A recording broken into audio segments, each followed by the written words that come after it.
Good evening, everyone. Welcome back to the stream on this fine Wednesday evening. Glad you could be here. Well, hope everyone's day is going fantastic. Happy mid-week. We're halfway through. We're almost there. Almost to the weekend. It's always fantastic. So, anyway, well, we are going to jump straight into it because we've got a lot to cover, a lot to do tonight. And yeah, I'm just gonna just gonna jump straight into it, get started on working, and hopefully it's a good time. So last night we got a whole lot of work done on creating the mini boss. I should probably actually call this not the boss, but the mini boss, because they are not the boss, they are the mini boss. Yeah, so got a decent amount of work done there. If we jump over here and kind of see where we left off last night. Let's do new game. Here we go. Let's pull this up. Let's find where the mini boss is. The mini boss is in room 11. I think I'm going to increase my damage for now, like my base damage, just so I can take out monsters a little bit faster. You know, make going through the dungeon just a little bit easier. All right, 11, we need to go, let's see, 12, yeah, we need to go to the right.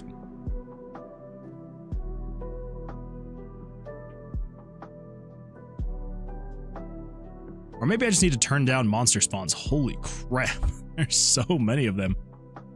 All right, here we go. One more down and we are there. So, when you enter the room with the mini boss, come down here. Blank room, opens the pulls up the cards, shows you one. So you kind of have an idea of what kind of hand the mini boss might have. Kind of like real poker would be. Yeah, and then we will do, if we do attack, it flips their card and then draws another card, and we won because they busted. So happy day. Cool. So that's the mini boss, and then it just cycles through this with the green flash because we won. Yay. So what do we need to do tonight? To finish this up, we need to make it so that when you actually defeat the mini boss, it, well, actually wraps things up. So if we come over here, this is the event that's running all of this. And here at the end of this one, so this is what checks the boss's soft hand, checks to see if they are less than 17. That means they need to draw again.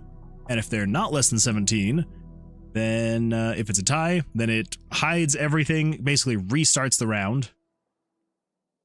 We will kind of make that look a little bit better later, but for now, that's all that happens. It just erases everything, starts fresh. And then this is if the player wins, and this is if the mini boss wins. So, let's see. Jerry says, oh man, is this like a game or something? So cool. You're aces, dude. Thank you so much, Jerry. I appreciate it. It is a game or something like that. Yeah, it's coming along. It is coming along. It goes. It goes. How goes it for you? Also, welcome. I can't remember if I said welcome. Welcome. Glad you're here. Yes, so the mini boss. We have the tie working, and then we just need to get the player wins and the mini boss wins working. The reason why we didn't do that last night is because I still have no idea how I'm actually going to have the UI show here. Because we're kind of changing things up a lot in terms of, you know, the actual gameplay. So, because yeah, originally with the monsters, you know, you would have, well, first of all, you'd have the room. And then with the monsters, you'd have the HUD right here to show the monsters' HP, the name, and all that fun stuff. But if we're having the cards there, we can't really have that there. So we kind of need to think about where we're going to move the HUD.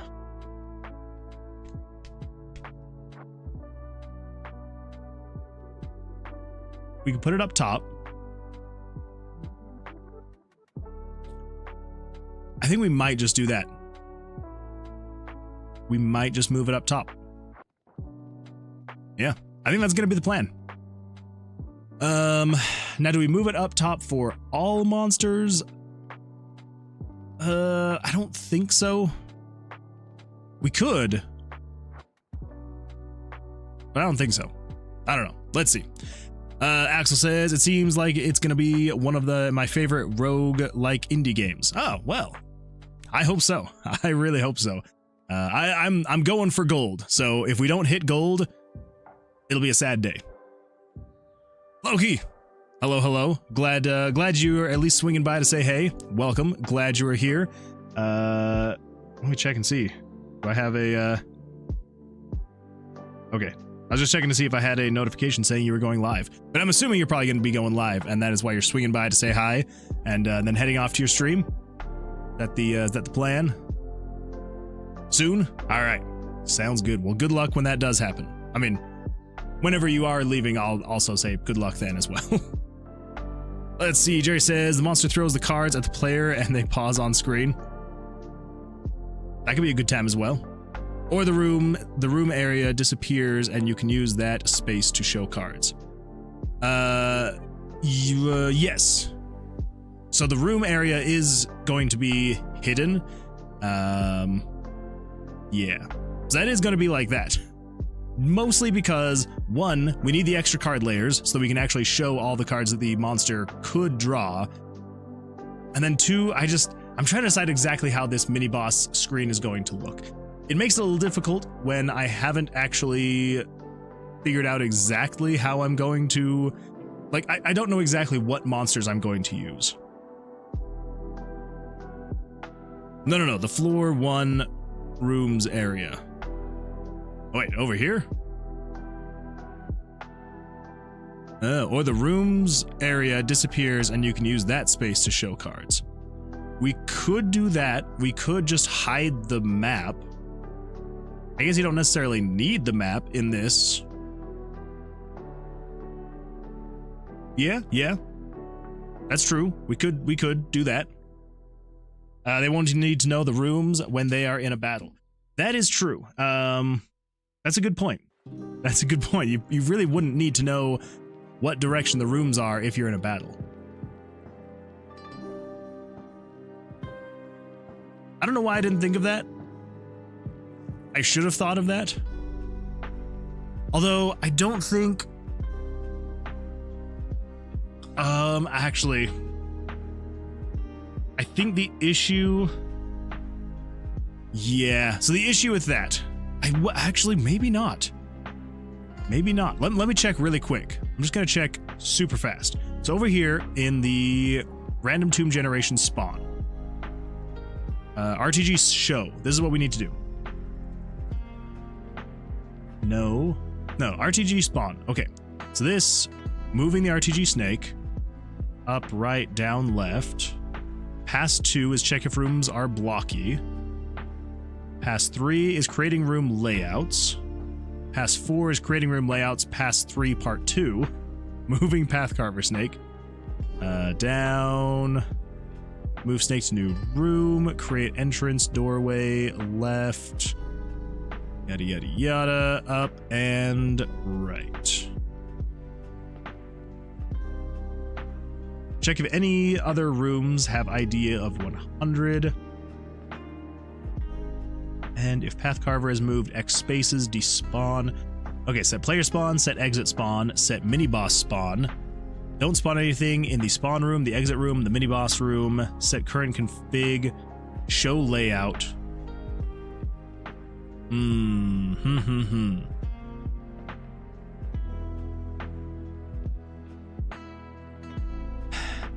I think the way that I had to set it up, I don't know if I would actually be able to do that. Because basically, here's how I actually have it show the map, right? To get like the fog of war effect thing where it like, because all the rooms are there, but then they're actually getting shown. So let me explain. But really quick, Loki is making coffee and then stream. That is a fantastic idea. I probably should have done the same, but instead all I've got is water. And yeah, that's all I got.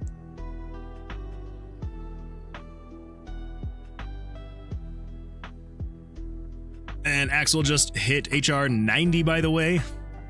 You were just cruising through that game. That is insane. Okay, so basically the way that I have the map show. So this loop right here, this is everything to make the map show. But when I say show, it's creating the images, right? So it's checking if variable 97 plus variable 372 times 4 is greater than 0. So basically, is there a room there? If so, then show picture this and that and blah, blah, blah, but show it with 0% opacity. So it's showing the image, but it's not actually showing the image. So it's completely transparent, right? And then the way that it reveals the room is when the player moves into that space, it changes that room's opacity from 0 to 255. So if we were to get rid of any of those images, I don't really have a way for accounting for if the player has discovered that room or walked into that room or not.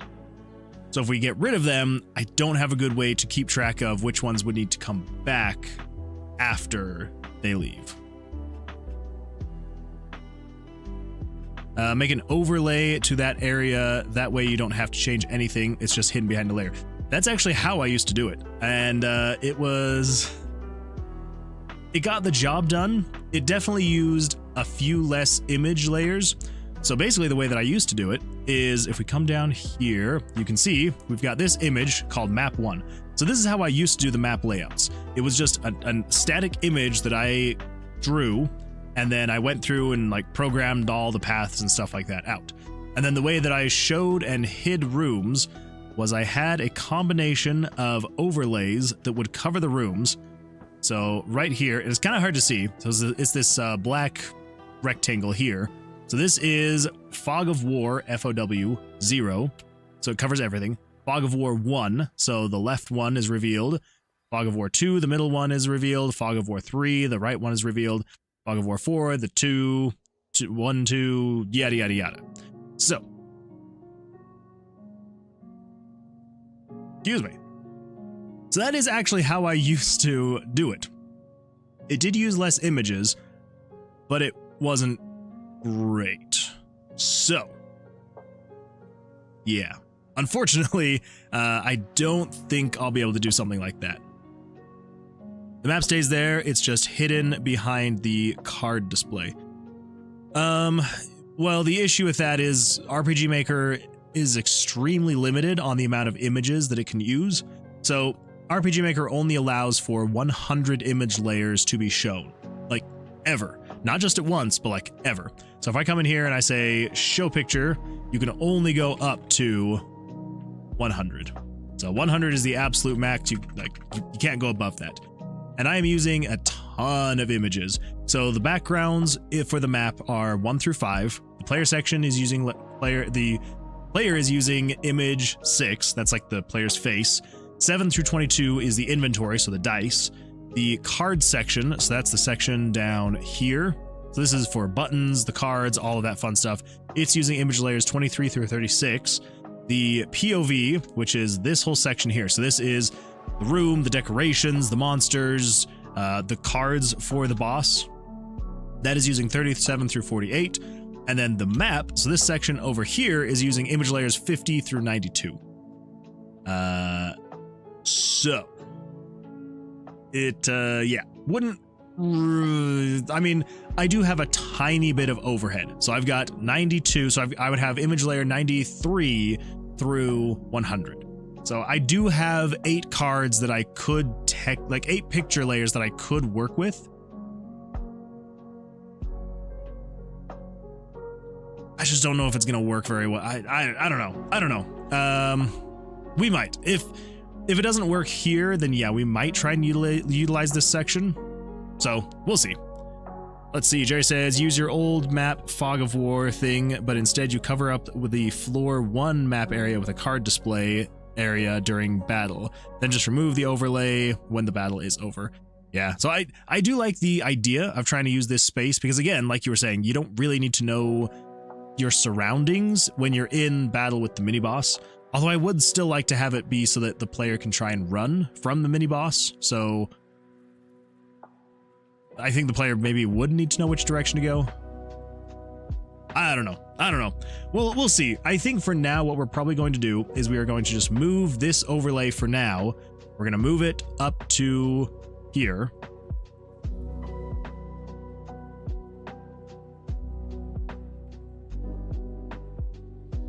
We could potentially even, we could do something like this. We could put so the player draws cards and they show up over here on this side of the card draw area. They would fill up, you know, here. And then over here would be buttons. So you'd have, you know, you'd have draw, stand. Is that what it's called? Stand. All that fun stuff. And then we could do something like put the monster HUD here, and then the monster draws here. But that only really makes sense for the mini boss.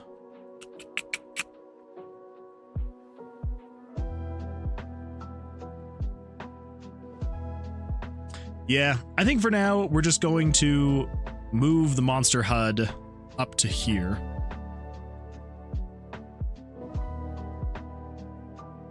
Yeah, I think that's what we're gonna do. We're just gonna move the monster HUD up to there and then call that good. And we'll see what happens. So let's see really quickly though. Okay, so the card section is 23 through 36. Yeah, okay. So, and the reason why, well, one of the bigger reasons why I'm kind of on the fence about, you know, overriding certain things like the map area or stuff like that is because there's kind of a part of me that's thinking and feeling, and maybe also somewhat worrying, that I may have to redo this entire UI. Because it almost feels like I'm kind of putting band-aids on top of band-aids to make things fit and work. And I want it to feel very cohesive in the end. So we may have to change, not drastically, but we may do things like resizing the inventory in the hero section, maybe somewhat resizing the map in the quest area. We'll see. We'll see. We may also make just this whole area here one large square, so it's not broken into two sections. And then, you know, kind of have stuff. I don't know. So anyway, it could be a possibility. We may have to redo the UI a bit, but we will see. We will see what happens. For now, let us do this. So with the monster, we have the HUD. And yeah, I think we're just going to move it up to here for now and call that good. Okay, so let's do that really quick. So if you come in here, game, save file 1, yes, next. Axel says, use the resources you don't need for what you do. Wait, in what terms? Use the resources you don't need for what you do. I don't know why I'm not grasping. And this is way too early in the stream for me to be like, what? All right, here we go. So we got the slime. Perfect. What Jerry said? Oh! Wait, did I miss a message? Make an overlay. Map stays there. It's just hidden behind the card layer. Use your old map fog of war thing, but instead you cover up the floor map area. Then just remove the overlay when the battle is over. I mean, I could. The only problem is that the map size, like the block size of the map, is differently sized now from what this size was. So couldn't really reuse it. I could remake it, but yeah. Unfortunately, can't really reuse it because I did have to change the size of the map when I was redoing it. Okay, so here's what we need to do. We need to unfull screen that. We're gonna grab this, do this, hide everything else. And we're just gonna do this. We're gonna do, let's see, 1, 2, whoops. Crap. All right, so here's what we're gonna do. We're gonna see if we can find a spot where there's a monster not in a room where you can't move up.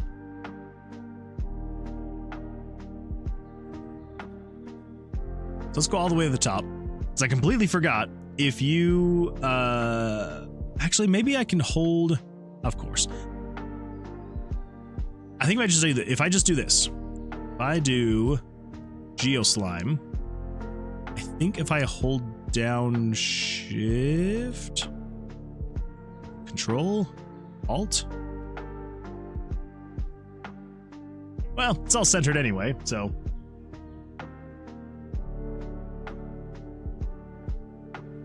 Let's go. Man, this is not going to go well, is it? What switch do we need to turn off player movement? Of course, if A is on. My gosh. Okay, so we need to find a room where you can't move up or down. So I want to be able to try it.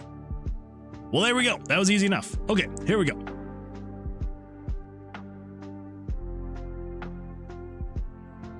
I think I'm gonna need to resize this so I can just see things a little bit better.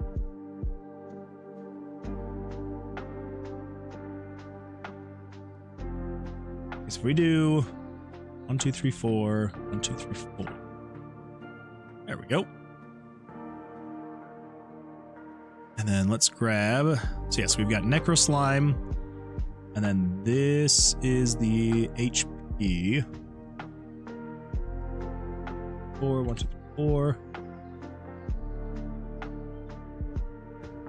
Picture HP bar. Let's not have it surround. 4. And the image gauge HP. Go. Picture a C bar. 4. And this one goes here. Go. All right. 19 out of 14. Okay. Crap.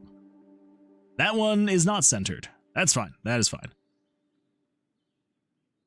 Oh, crap. No. All right. So we need to center this. All right. All right. This is not going well. This is not going well. 18 out of 14. Just kind of get you lined up perfectly there. 1, 2, 3, 4, and then 1, 2, 3, 4. 1. So this is the attack. 4.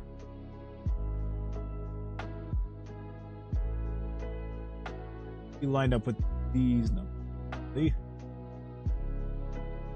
4, 1, 2, 3, 4. And then let's go back to 18 out of 14. So you're going to be here. 4, 1, 2, 4, 1, 2, 3, 4. Okay, is that everything? 1, so that's the player's level. Okay.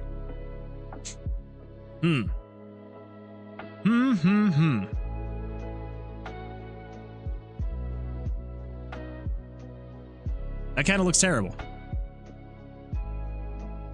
Aaron TTV says, wow, all the devs I watch are streaming. Well, apparently it's just the perfect time to be streaming then. Wednesday nights are the perfect time. Aaron TTV, welcome, welcome. Glad you're here. How's your week going? How's life?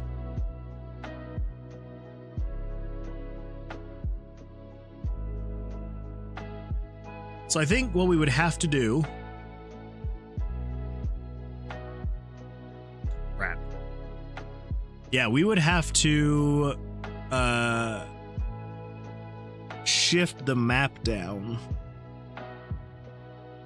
which would involve shifting the map, shifting the monsters, shifting the decorations. Maybe this isn't gonna work.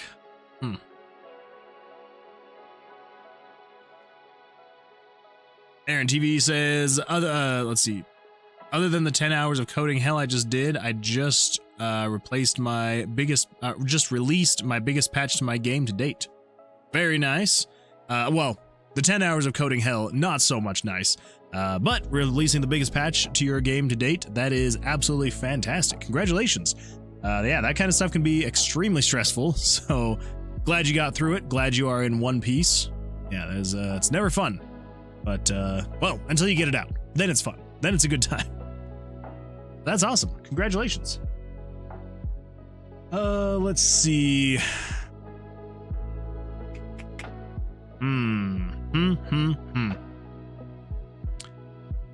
Yeah, I think we're just going to do this.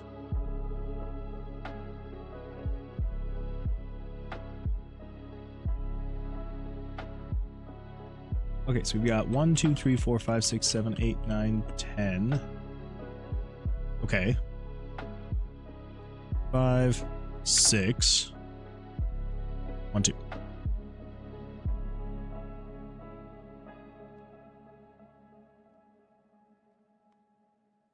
Let's put it all back.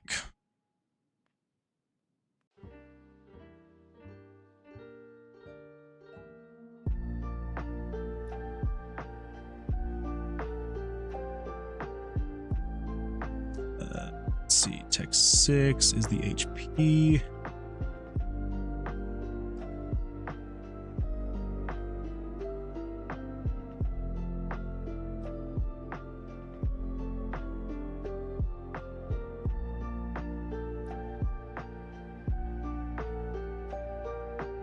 Four.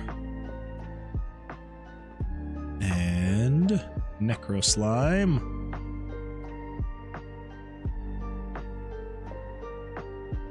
Two, three, four. 4. And we've got 18. Nope. 18 out of 14.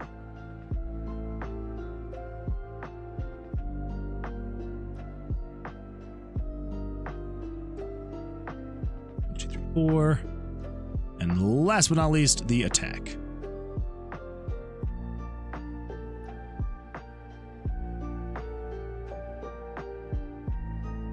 One, two, three, 4. All right. So, never mind on the whole moving the HUD thing.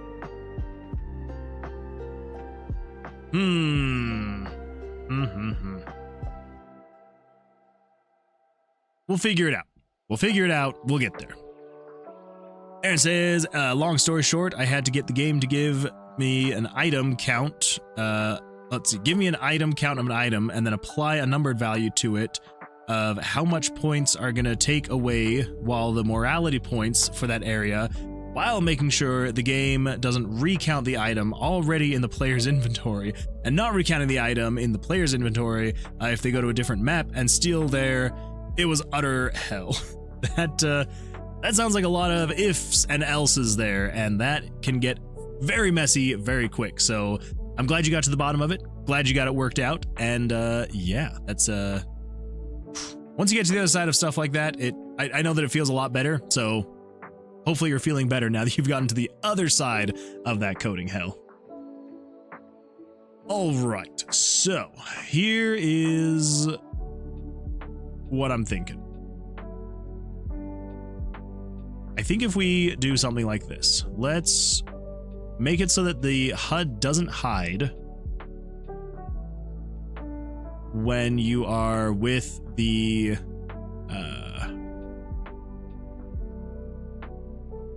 mini boss. That's the name of it. Ooh, couldn't remember the name of mini boss. Okay, so we got the text, so Hydro Slime. So the very last condition is checking to see if the mini boss is off. So let's cut that. And then we're going to do that for all of this. Doo-ba-doo. So this way it won't hide the HUD when you are in battle with the mini boss, because we need you to be able to see all of this stuff for the mini boss.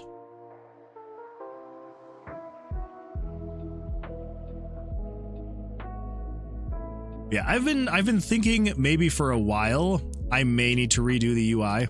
As much as I love it, as simple as it is, there are a lot of extra features that I have added to the game, or that I've changed about the game, or whatever it may be, that I feel like has just made it feel like the UI is currently just, it's got duct tape on it and band-aids, and it's not quite working as well as it should.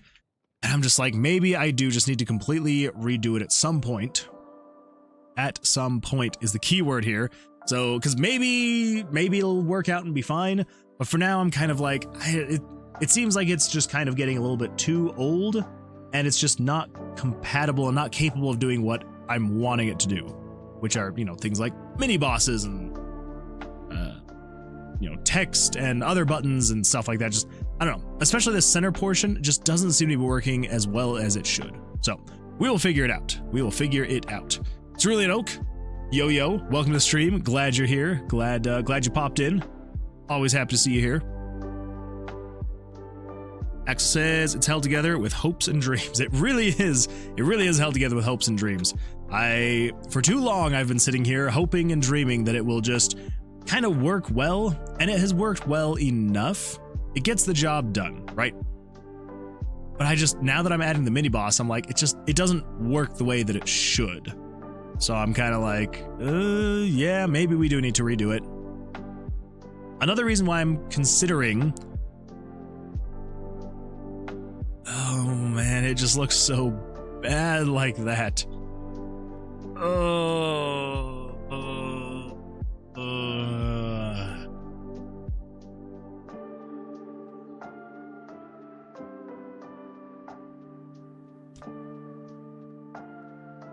Okay.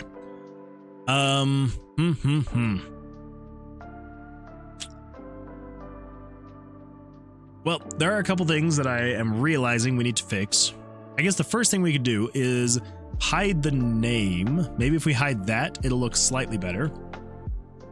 And then we also need to have it show the monster attack for some reason is not showing properly. Text player, body, text. 15 out of 1, 15 out of 1, 2. Wait, where's the 1? That's the player level. Yeah, so mini boss, text, HP bar, AC bar, 15 out of 1, 2. Okay, there we go. Oh my gosh, come on. There we go. Fantastic. Okay, it's not ideal. But for now, it gets the job done. For now, it gets the job done. Aaron says, but now that means all the other work is literally making 4 more map states, not including the default map, and having all the over map states and interiors to change state if X amount of morality points have gone plus or minus. You gotta like tighten it up a bit, because that is a lot of stuff to be tracking and like keeping account of, and man, I do not envy you at all. Not at all. Okay, so we're showing the information now, which is great because now we can actually include the combat. We do. What is that 1 being like? What is that actually showing? So the 15 out of 1. So the 15 is what I've drawn, right? I have a king and a 5, so we're at 15. But what is the other variable? So 35/69. What is variable 69? Aside from nice. 69 is monster AC. Okay, well, I think we can use that. Yeah, I think we can use that. Come over here to enemies. Come down to mini boss 1. Defense. We're going to set this to 21 because I want the player to know that 21 is the max, the limit. I mean, the player should know you're playing Blackjack, so you should know. But that way it'll actually show your draw out of 21 when you're in there. So if we come over here, room 51, that is super simple. There we go. Yeah, so we are now at 11 out of 21. Perfect. Not too bad at all, if I do say so myself. Yeah, all right, cool. Because you're not really going to care what this... I guess you will kind of care what the mini boss draw is, just because... I mean, yes, but no. So here's the thing. If I do attack, which is stand, right? So if I stand, then they do their draws. I didn't really think about that. The green text there kind of gets a little bit close. Oh my goodness gracious. Okay. Well, I lost. So there's that. Well, for now, for testing, it works. It gets the job done.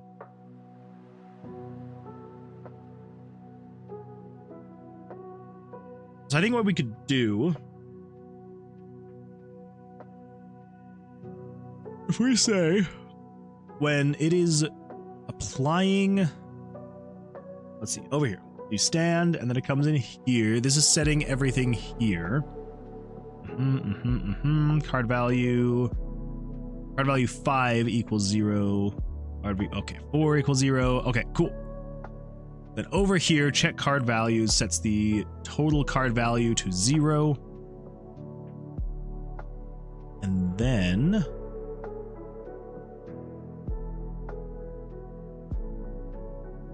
right here at the end before it changes, we're going to say control variables, set monster AC to equal, what was it, 521?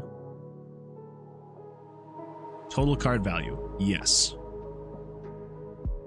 So that is going to then update as the, actually, no, we're not going to do it there. We need to take into account the soft hands first. So the end of that, do that. Cool. That should give us a accurate number as to what the mini boss's draw actually is. And here, mini boss is in room 18. Let's head down to 18.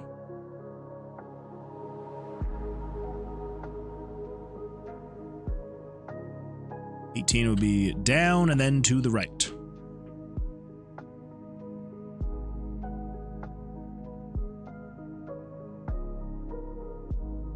Okay, so we're at 16 out of 21. So if we stand, okay, yeah, so he busted 16 out of 24. Not, oh man, it is so, whoa, hey now, let's not cut that event. Let's not do it. It gets the job done. We are definitely 100% changing all of this though. When we go through to like beautify all of this stuff, that is 100% changing. But it gets the point across. We can now see what our total draw value is. We can see what the enemy's total draw value is. That way we can know. Ugh, okay.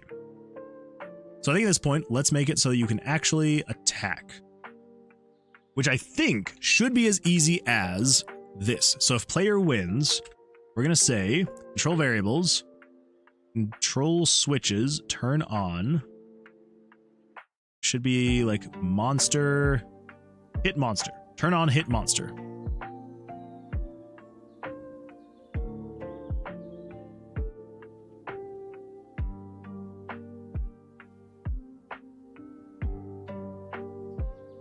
What does this do here? Erases all these images.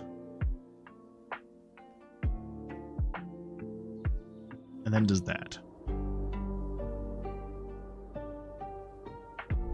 Okay, so I think what we can do is just turn on hit monster, and then we're going to say jump to label, start over.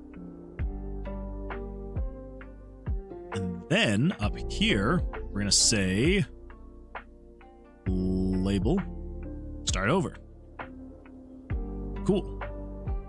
And then we basically should be able to do the exact same thing with the mini boss wins. But instead of turning on hit monster, you should be able to do player being damaged, turn on.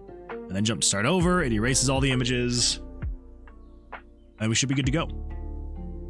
Hopefully, fingers crossed, that should probably hopefully be everything we actually need. Because we all of that monster and player being damaged is all handled in different events.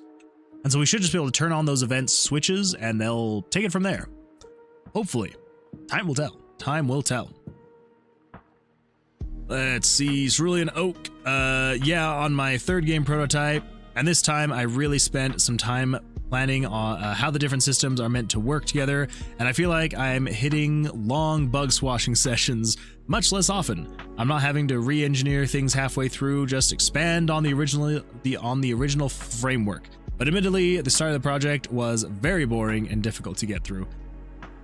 That's kind of funny because I feel like I am the polar opposite with projects. I feel like I find the beginning of projects way more enjoyable and engaging than when I get further into the projects. So, you know. But I guess it also depends on the project. Sometimes the very beginning can be extremely tedious as you're trying to set stuff up. And then as you get further, it gets more exciting. So, you know, however.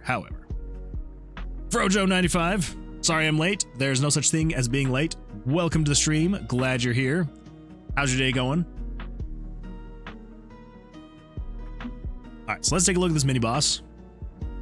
So draws the cards. They've got an ace. That is a horrible thing for us to be seeing. All right, so if we stand, they'll draw their other card. Cool. Okay. All right. How the crap are we at 29? That doesn't make any sense. Unless, of course, we forgot to... Ooh, that's right. We did forget to. We forgot to erase this number. Which, what is that number? That number is... Let's take a look really quick. 29... That is grabbing from variable 35, and I'm highly doubting that we are resetting variable 35 over here. 34. Nope. Cool. So we need to do 34 and 35, right? 34, cards drawn, cards total value. All right, so 34 and 35. So set 34 through 35 to equal 0. Okay, we're making progress. We're getting there. Oof. Cerulean Oak says, yeah, I like expanding capabilities and building content. To each their own. Yeah, but I think that's just kind of my personality, is I love the starting of things. Like, I love starting things fresh. Like, for example, I don't know if anyone has ever heard of the game 7 Days to Die. Absolutely love that game. It's probably one of my favorite games in the world. I absolutely love the first 7 days of that game, right? So basically the idea is it is a zombie apocalypse, first-person shooter, survival crafting game. And, you know, you start out, you've got nothing. You are just walking around with a bunch of rocks and sticks, and you're just trying to live and make it through. And just, I don't know, every single time, like, you find that little can of food or that one jar of water, and you're just like, yes, I can make it another day. And like you find like a crappy level 1 spear, or you find like a terrible revolver. I just like find it super exciting and fun. And then I get to like day 7, and then every 7 days there's like a giant zombie horde that comes and attacks, thus the name 7 Days to Die. And yeah, you fight the zombies and then you win, and I'm always like, sweet, I made it through. And then basically from day 7 it just like starts going downhill for me, and I'm like, I want to start fresh. I want to start together. I want to start together.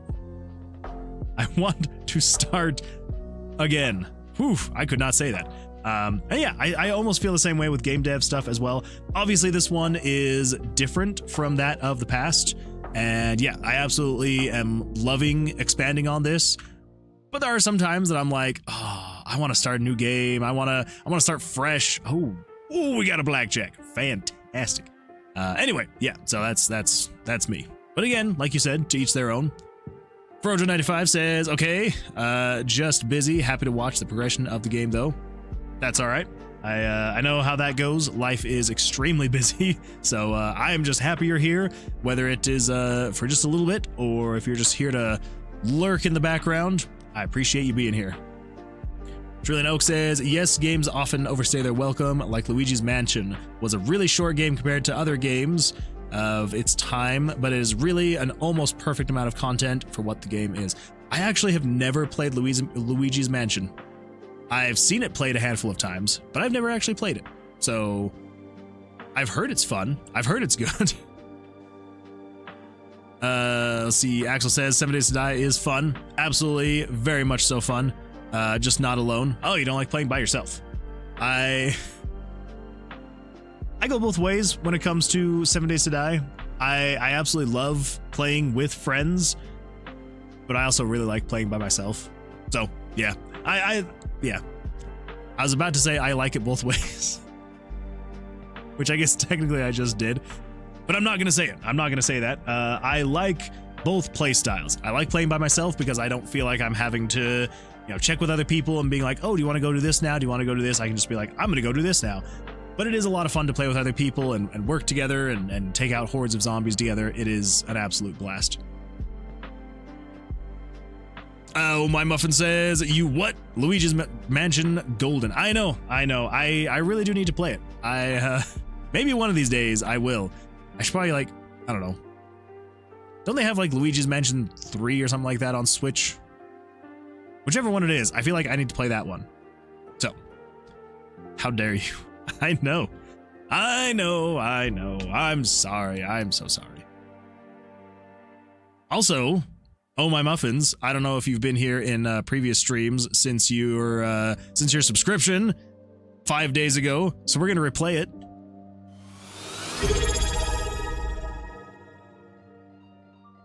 I appreciate you being a tier 1 subscriber. Thank you so much. Yeah, 2 and 3 are on the Switch. Okay, that's what I was thinking. I've seen 3 get played, and it looked like a lot of fun. So, I very well may need to do that. All right, so, since I've got my Blackjack, I'm going to stay here and call it good. So then they do their draw. They're at 16. They bust. Why did it not damage the monster, though? It should have. Should have damaged the mini-boss. Let's see what's happening here. Monster animation. Because this is if hit monster is on. Dead monster. Hit monster and dead monster. Current room.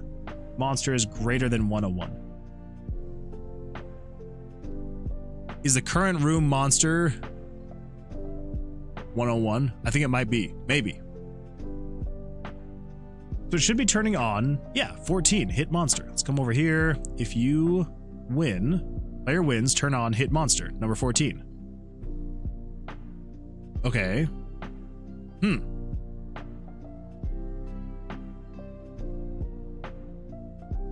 Axel says, I'm almost out of cheese. Oh, well, that's not Gouda. I saw your next message and the terrible joke popped into my head. So, I had to say it. But yeah, that is pretty sad. You need to go get some more cheese.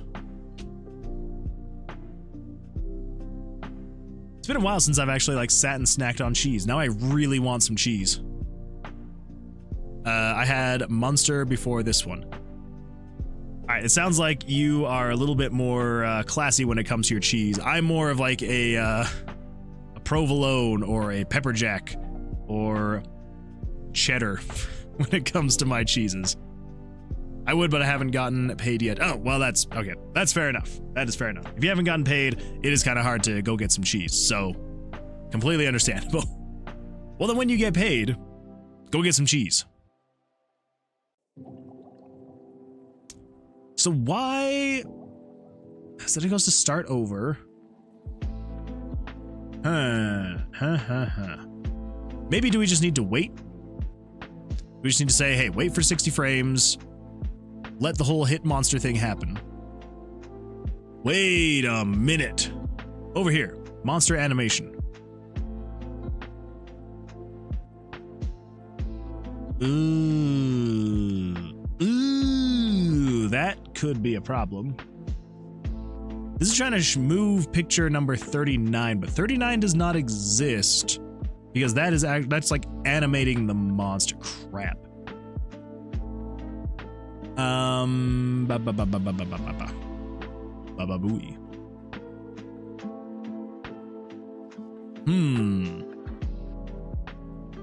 Moonman, if you check my Discord, I have a channel specifically called Cheese Me.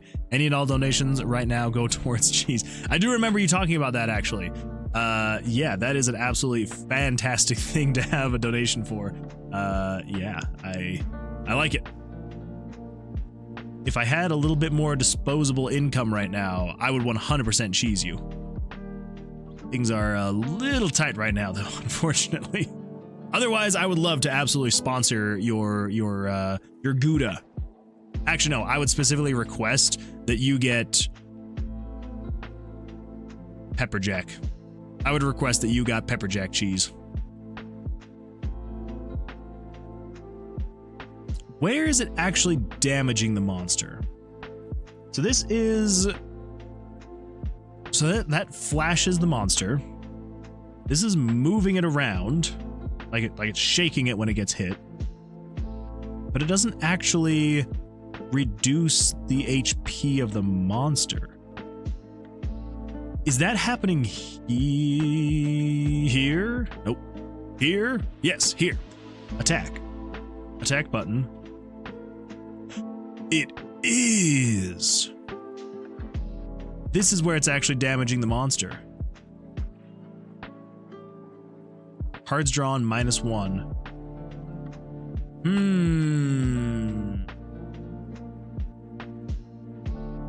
Crap. Crap.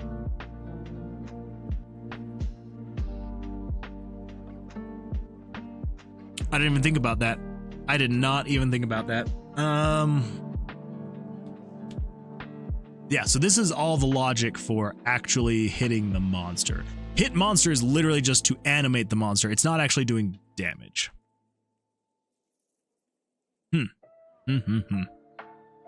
Jerry says, you have to be careful with eating cheese. Apparently, too much can cause migraines. I had no idea. I mean, not that I eat a lot of cheese, but now I feel like I'm going to be extra cautious, because that would suck. Big block of Gouda lasted me 2 months. Okay, you actually eat cheese a lot slower than I do. Maybe I eat too much cheese. I feel like if I had a block of cheese, it would be gone in like 2 days. It usually is. So I usually don't buy blocks of cheese though. It's usually like slices or shredded because I put it on something. So that could explain your massive migraines. I guess that could. I wonder if like certain types of cheese also will cause migraines more often than other types of cheese. You know, if you're having Parmesan, is it less headache inducing than Gouda? I don't know. Who knows? Okay, so this is the actual damaging of the monster. But how am I going to make that work?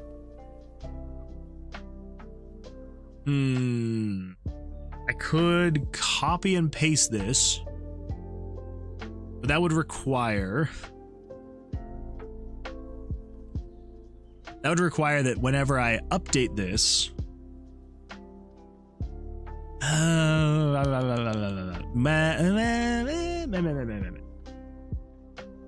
I really wish the RPG Maker had better features for telling it to execute something in a different event starting in a certain place.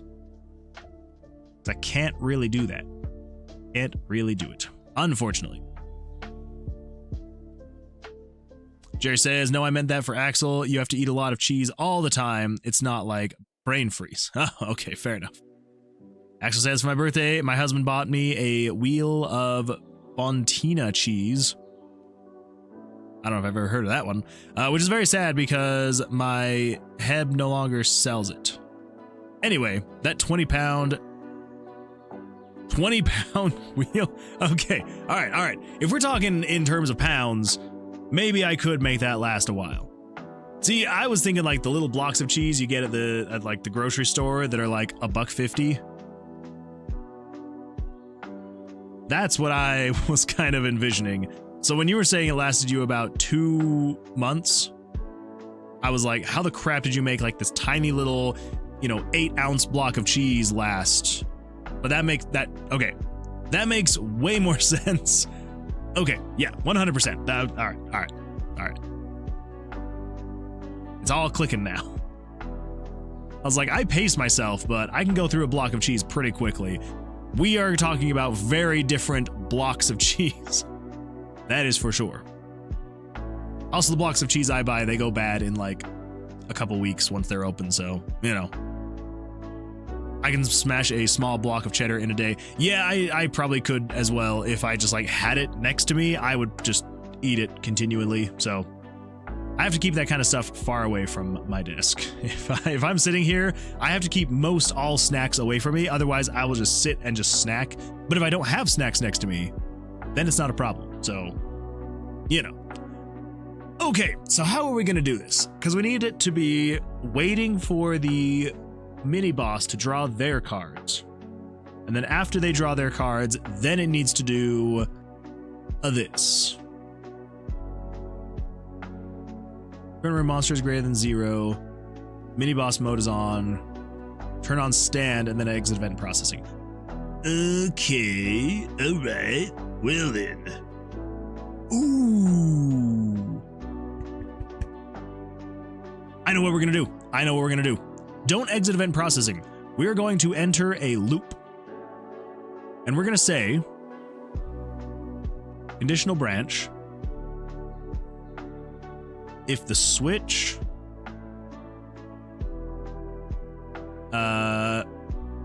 mini boss has drawn. There we go. Mini boss has drawn.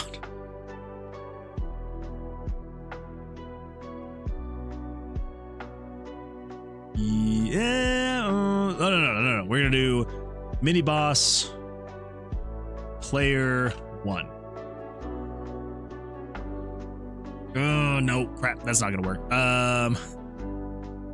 Never mind. We're not gonna do a switch. We're going to do variable.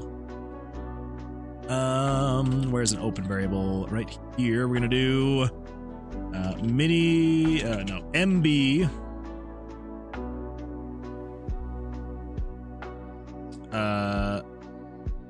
has drawn / win.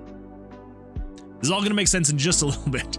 So if has drawn / win is equal to 1, then what we're going to do is we're going to break the loop. Let's wait for like 2 frames. Basically, the idea is, so when you click to stand, it will then get stuck in this loop where it's just waiting for the monster to do their thing, right? So as soon as they do their thing, I'm then going to change a switch. And if the player wins, it will equal 1. So there we go.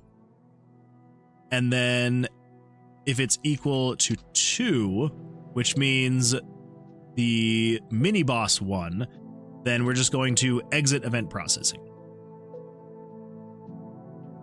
Yes. Exit event processing. There we go. Because yeah, that way if the player has won, it breaks the loop, which then gets out of here, and then it goes down and does the actual card draws, attacking of the monster. Fantastic. Yeah.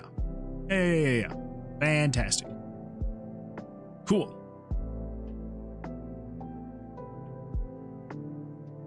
Turn off attacking.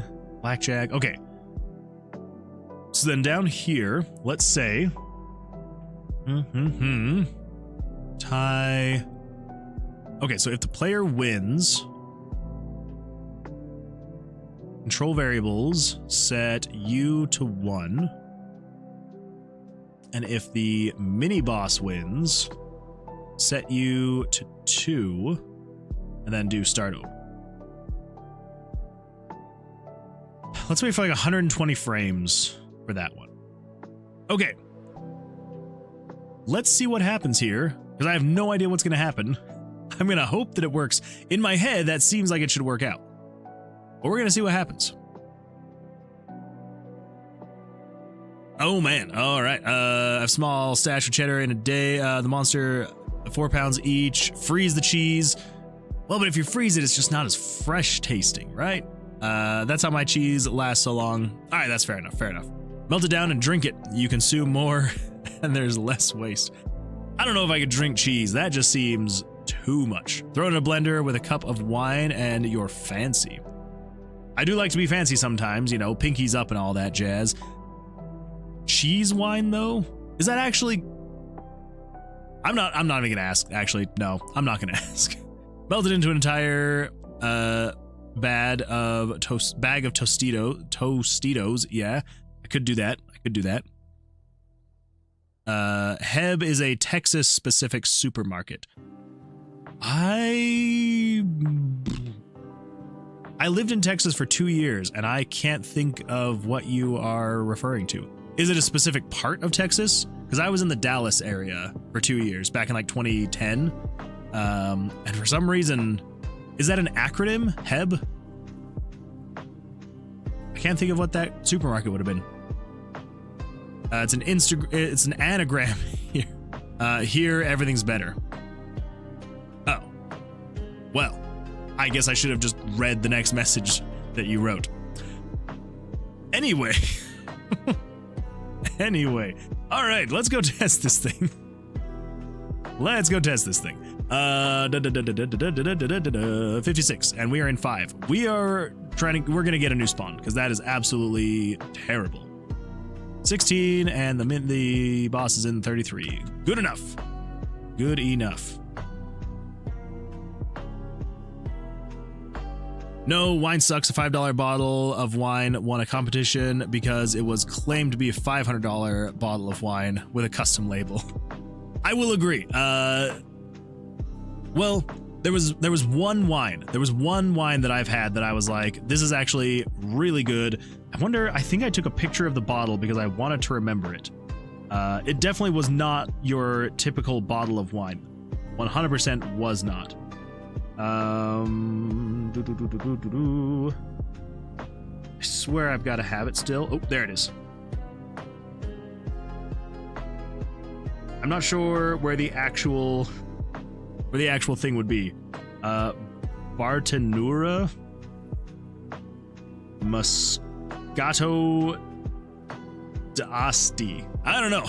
That's that was the bottle of wine that I had. And it was pretty good. It was pretty good. So yeah, took a picture of it so I could remember. Not really gonna do me much good if I can't pronounce what the bottle of wine is, so you know. But yeah, it basically just tasted like it was like a flat soda almost, but it had a really good flavor to it. I liked it. All right, so I prefer rum. Yeah, I am more of like a cocktail kind of guy. I don't care what people say about me. Yeah, I'm like, give me the fruity drinks. Give me the drinks that actually taste good. I cannot understand how people will just drink like nasty alcohol. I don't get it. I don't know. Yeah, I'm very much so. I'm like, I need a good flavor to my alcoholic drinks. Like, you know, I've got to drink things like margaritas, right? So like something like this, like a watermelon margarita. That's what I have to do. I can't just drink straight alcohol. I think it's pretty nasty. All right, so here we go. So let's see if we can win so that it can actually, you know, perform well. Yeah, cocktails are 100% the way I have to go. Although I will say, there was a guy, a coworker of mine. This was like back in like 2014 or something like that. So yeah, like 11 years ago. He had this bottle of rum. It was a butterscotch rum. He let me try a sip because, so the bottle was like, it was maybe the size of like 2 baseballs, right? Like it was tiny, like not even the size of my head. Like it was, I'm trying to think of what would be a good, I don't know. Anyway, so it wasn't a huge bottle. That's what I'm trying to get to. It was not very large. It was maybe like 10 ounces or something like that. But it was this bottle of rum that was flavored like butterscotch. And he said it was something like $120. But he let me have this, just a little bit of a sip. And it was so good. I was like, this is absolutely incredible. Like it just smelled like liquid. I literally just said what it was. Butterscotch, just like liquid butterscotch. I was like, this is amazing. And then he told me the price. He was like, well, it is $120. I'm like, I will never be buying this ever. So yeah. 2014 was not 11 years ago. I regret to inform you, it is. 100% is 11 years ago. Yeah, kind of crazy. Sometimes I think about that and I'm like, I don't know how it is 11 years ago. It does not feel like that long ago. But then I also started thinking and I'm like, okay, 2014 was 11 years ago. I graduated in 2010 and I'm just like, holy crap. I have been graduated from high school for like half my lifetime. Kind of sad, kind of crazy. Anyway, let's get back to testing. Okay, here we go. Let us see here. So we need to draw. So we're trying to actually win this hand. So we're at 9 out of 21, 19 out of 21. I like these odds. So let's stand. Okay, they're at 19 out of 17, which means it would be our turn to go. Why is it not coming? Okay. Why didn't it break the loop?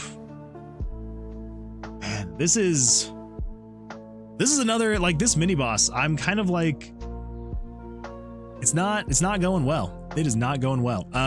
Okay, so the attack button, when you click attack, yada yada yada. If stand, so turn on stand.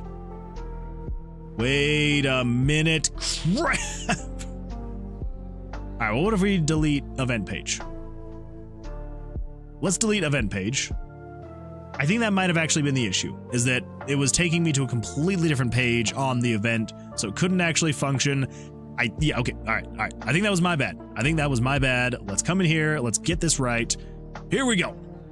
Let's just power through this. So 44. We need to go over, down, and then over one more. Here we go. 8 out of 21. Ooh, that ace is not a good sign for me. That's okay. 16 out of 21. Should I draw one more card? I'm gonna do it. No, crap.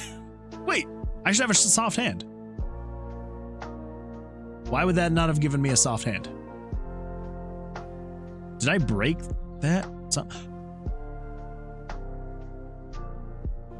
Because I'm allowing myself to draw over 21, and so the game doesn't know to give me a soft hand, even though I'm over 21. All right.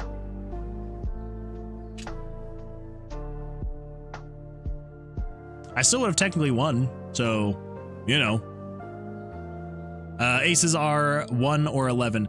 Yeah, and that's what they normally are. I had increased the limit that I could draw my cards up to, so that way I could fight the monsters more easily without ever running the risk of busting. But because I was basically telling the program, hey, if my card draw value is at 121, then apply the soft hand. So then take it from an 11 to a 1. So that it technically does work. I just forgot that I broke it, essentially. So that is fixed now. It now will be equal to an 11 or a 1 if it needs to be a soft hand. So that is technically working, and now it's re-implemented. And here we go. Let's get down here to room 4. Because yeah, I was having issues like this where I kept busting while trying to fight the monsters, and it was making testing very difficult. So I was like, you know what? I'm just gonna make it. So see, there we go. Soft hand. Okay, good. Whew. I was like, so help me. If I die on my way to go find the mini boss, I'm gonna be upset. There we go. All right. 14 out of 21. We're gonna draw again. Please don't bust. Ugh. Of course I died. Hey, I forgot, when you die, you go back to the old menu. That's fun. That's a good time. And that is why I did that. Okay, here's what we're gonna do. Here is what we're going to do. Main menu, over here, player HP, set it to 10. That'll make it a lot easier. Oh, and also set the player's spell 1 value. Spell slot 1 damage equals. Okay. So let's set this to, like, each of these to 5. That way each card does 5 damage. So that'll be better. That'll make testing way easier. Okay, here we go. New game, save file 1, yes, next, yada yada yada. Where are we heading? We are heading to, of course it gave me a horrible spawn. It can never just give me a good spawn next to the mini boss. Oh well. 51, and we are at 54. Let's go down, over. Oh, I just realized my HP is at 3 out of 10 because I didn't heal myself. I put my max HP to 10, but not my actual HP. I'm an idiot. That's okay. It's all right. All right, let me go up. Holy crap. Of course we have back-to-back monsters.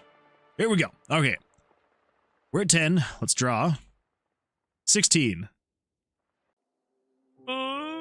Should I stop there? We're just going to hope that he busts. That's what we're going to do. 16, so 11, 12.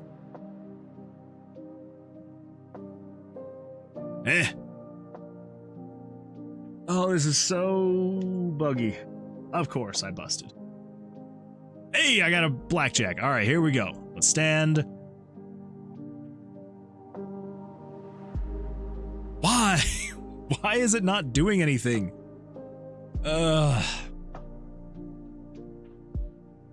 You should be, if I win, set variable 82 to equal 1. And over here, it should be looping this thing again and again and again and again and again and again and again and again. And then it should break the loop.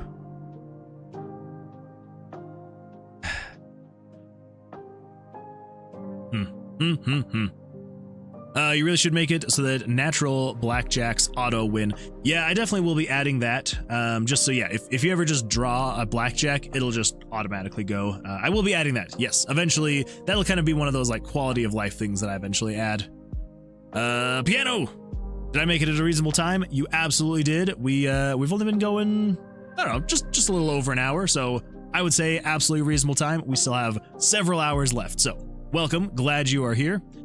As that is what happens in actual blackjack. That is true. Yes. And yeah, so I will be implementing that when the time comes. For now, just trying to get this working loosely. So yes, yeah, I am glad you're here. Welcome. Should be a good time. We're just having some fun issues with the mini boss we're creating. We're trying to play blackjack, and I am realizing that my systems that I've set up are very catered toward the monsters that we had previously, where you were kind of playing blackjack but very loosely. And so I'm trying to tap into all those systems, and it's just not working the way that I'm hoping. So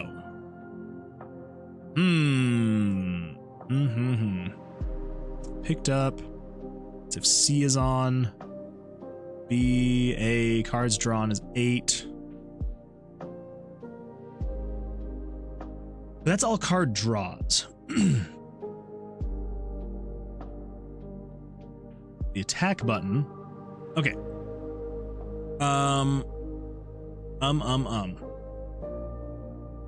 Yeah, this is gonna look terrible. This is going to flash the screen blue with very weak intensity.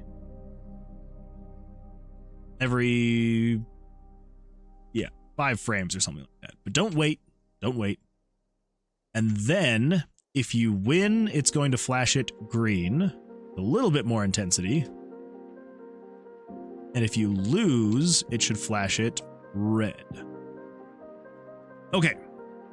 So let's just see if we're even getting in that loop. Because if we're not even in that loop, then that would be why it's not actually working. Because that loop is what we are banking on to be able to get this to work. 46. Let's go to room 46. Of course, I headed to the dead end. I still need to fix my HP. That is not good. 52, 46. Here we go. 17 out of 21. Close enough. We're going to stand. Okay, so it is in that loop because it's blue. And then, of course, he got a blackjack. Of freaking course he did. Blah, blah, blah, blah, blah. Okay. 30. You, intensity all the way, 30. If you're equal to 2, do this, and then exit event processing. What if we add the weight?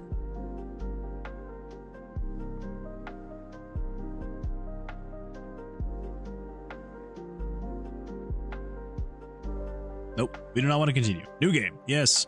Next. Here we go. All right. Mini boss is in room 5. Let's go get that mini boss.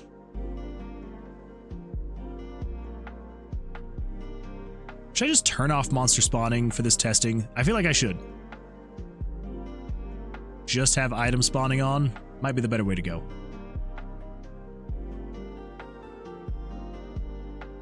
All right.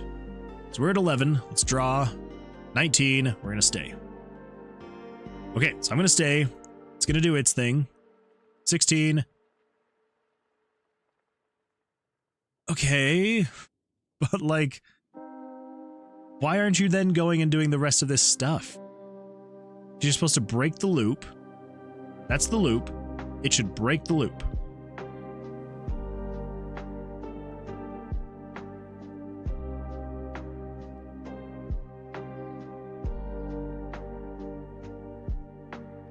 So maybe...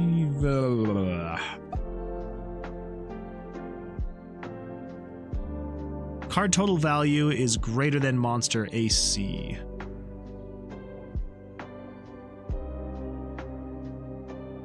Oh no. I think that's what's keeping it from actually getting in there. Okay, so we need to bypass that if statement. So we're going to say jump to label. Tac MB. And then in here, we're going to say label tac MB. I think that's what that problem was. Pretty sure. If it's not, we're going to go a completely different route where we're not trying to utilize the old stuff. I was just hoping that if I could utilize the old stuff, I wouldn't have to rebuild everything from the ground up. But if I have to rebuild everything, that's not the end of the world in my book. We can make it exactly how we need and how we want, and it'll be fine. It'll be great. All right. So let's hope we got a better spawn. 55 and we're at 32. Close enough. Head to 55. All right, well, that was easy. 19 out of 21, we are staying.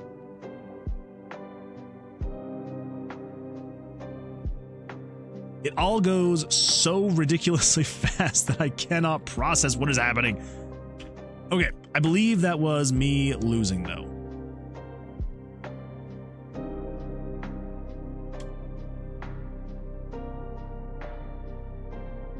So let's wait for like 30 frames just so I can actually see what's happening. That way I can comprehend what is happening, because it just goes by so fast and I have no idea what's happening. So I don't know if it's actually working or not. Okay, 81, 6. Of course we got a horrible spawn. Let's do this again. Come on. Give me a good spawn. 18, and we're heading to 52. Let's fix some things. Let's fix some things just to make it so that it doesn't matter if I get a bad spawn or not. Monster HP, so 10 and 10. Why am I not just setting set monster HP to equal player HP to set, yeah. Yeah, so set player HP max to 10 and then set player HP to whatever player HP max is. I don't know why I wasn't doing that before, but now I have, and we're good to go. So then over here in the common events, we're going to go to spawn monsters, items, traps, yada, yada, yada. We are going to turn down monster spawning to a 0, turn you down to a 10. All right, so there should be no monsters. I should have 10 HP. We'll see what happens. That should make testing a little bit easier, hopefully. Fingers crossed, we will see. We're heading to room 4. Of course, it gives me a decent spawn when I go through and actually adjust things. Oh, well, that's fine. 13 out of 21. Let's draw one more card, please. Okay, 16 out of 21. What do we think? Take the risk. Here we go. Crap, of course. But on the bright side, it actually worked. It actually damaged me. Fantastic. Incredible. Okay. 20 out of 21. We're going to stand. 10, 14, 23.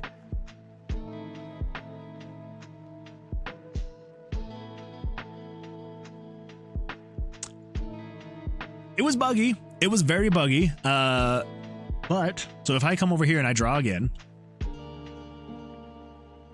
Why couldn't I draw? Why can't I draw? What is happening? Draw. 20 out of 20. What is happening? Why can't I draw? What's wrong?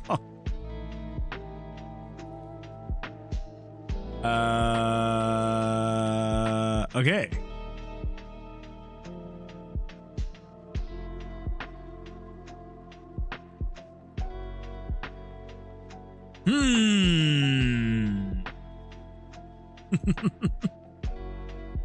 Oh my good heavens.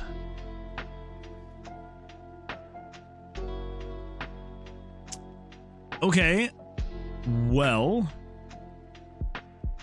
Soft hand. All of that stuff. Player being damaged.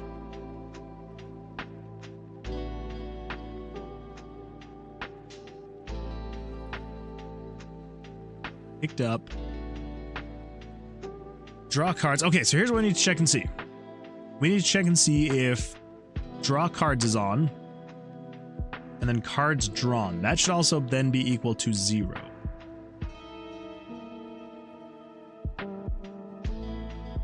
Down here at the end, attacking is off. Okay, so let's come over here. You.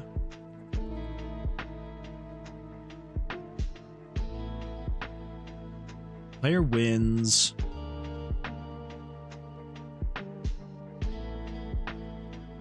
Let's maybe do this kind of same exact thing. So we're going to do loop and then a conditional branch.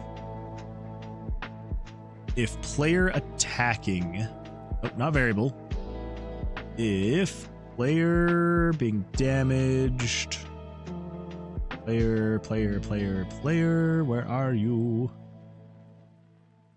Where are you, player attacking? All right, where the crap is that swing? You, down here at the bottom. You turn off. Oh, it's just attacking. What the freak is wrong with me? You.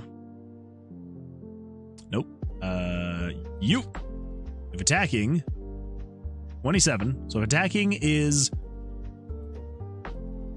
off. Attacking is off.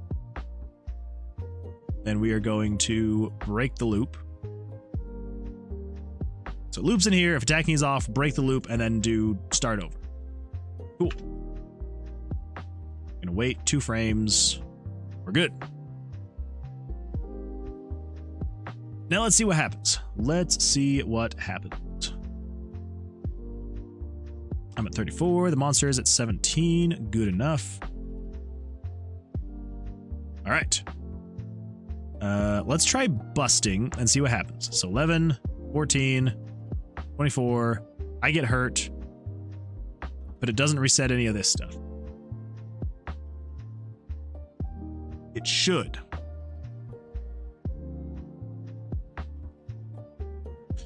And I'm very much leaning toward just rebuilding the mini boss from the ground up.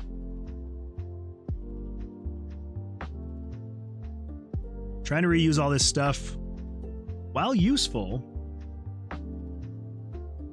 it just, I don't know if it's gonna work. I don't know if it's gonna work.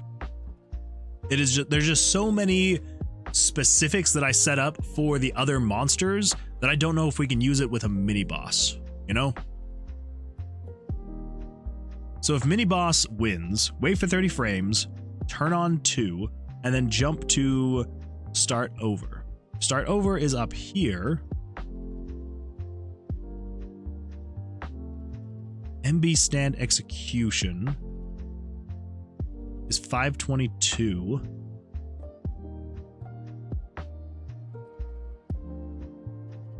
Turn off stand, turn off mini boss mode, turn off draw cards. 522. 501 to 522. Let's cut you and put you down there. None of that should matter though. And mini boss mode, mini boss draws, mini boss draws. Okay. You're not turning off mini boss draws, are you? No, just mini boss mode. Okay. And then up here, when you okay, so then up here, when you are clicking draw,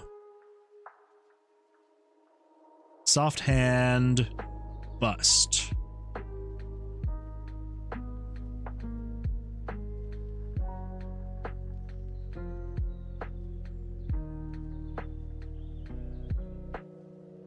Card total value is greater than 21. Do all of that stuff.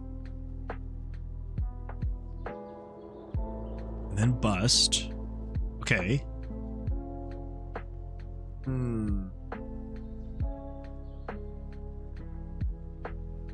So I think what we need to do then, so that gets rid of all of that.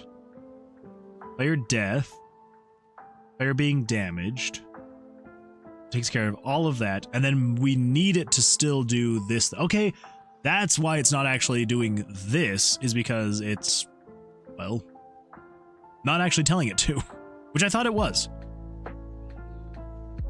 Player wins. Mini boss wins. Jump to start over.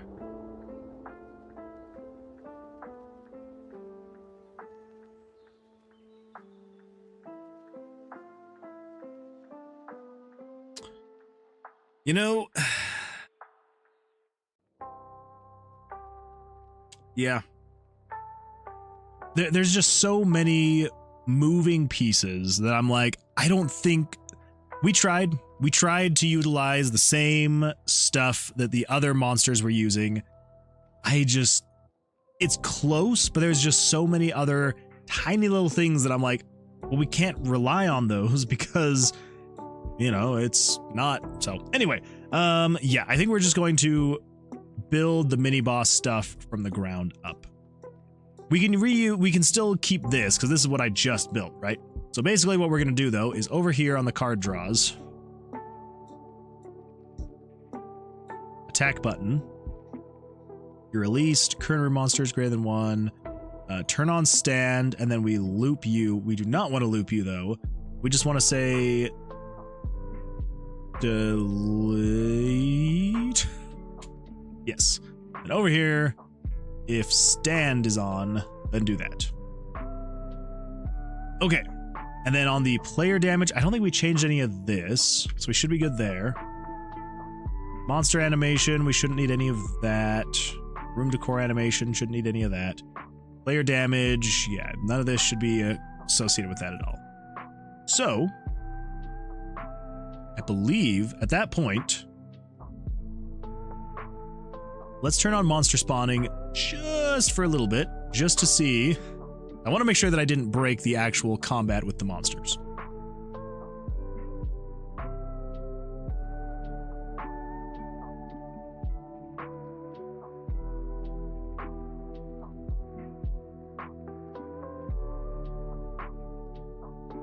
Okay, yeah, I think we're good. Okay, that is all good. Fantastic. Come back over here. We're going to set the item spawns to -10 and 0. Right. Fantastic. New game, save file 1. Yes, next. Fantastic.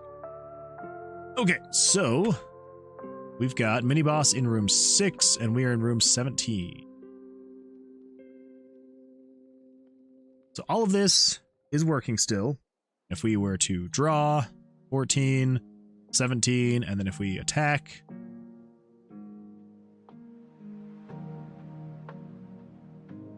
okay, easy enough. So I believe, just to keep things simple, if the player wins, that is a lot of craziness. Let's come in here and delete that. What variable is that? 82? 82 deleted. Or, as the great strong bad would say, deleted. Okay, so the player wins. Get rid of all that stuff. If mini boss wins, get rid of that stuff. So if mini boss wins, we need to say control variables, sub the player's HP by the monster attack. We're also going to flash the flash picture screen. Wait, what? Tin picture.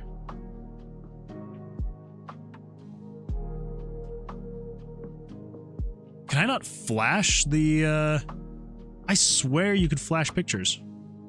I guess not. Player is 6, right? Red. 0, and then we will go back to normal in 20 frames. Start over, erase all of that. Cool. So that is if the player busts. So we should now have the monster being able to deal damage. So new game, save file 1. Yes, next. Here we go. The monster is in room 23, and I'm in room 2. Let's get over to 23.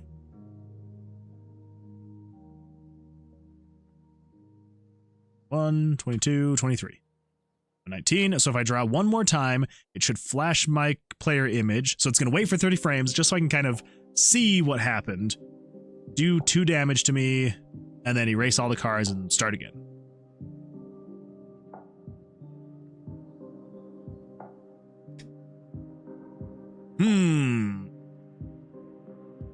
That is not right. This is still being utilized. So that's the draw button.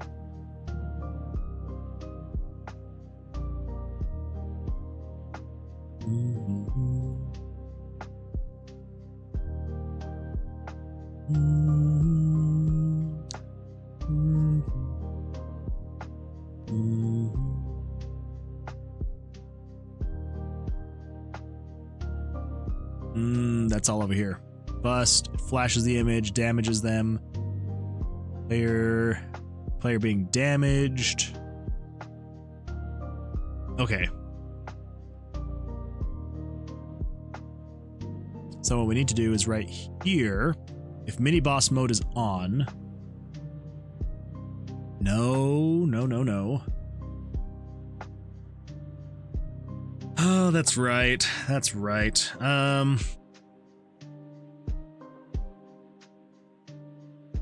So I need a way to utilize this card draw button, but then I need to make it so that it doesn't do all of this stuff if mini boss mode is on.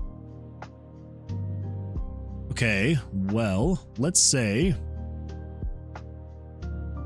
mini boss mode is on, turn on stand, exit event processing.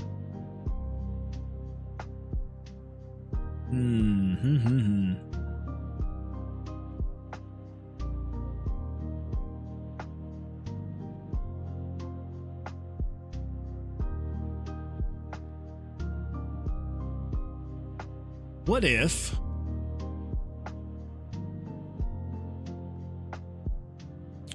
actually, what if we did this instead? So if you have a tie, we're going to copy paste. This is if self switch A is on.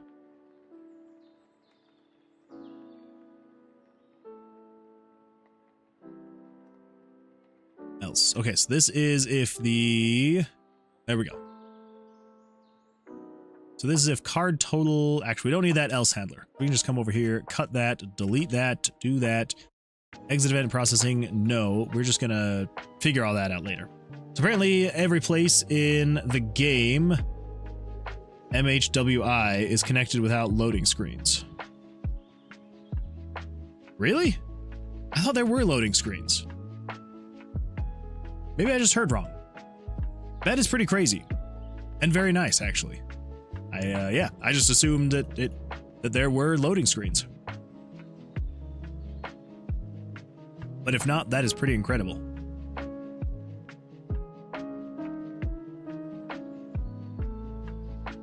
So this is to reset everything if A is on.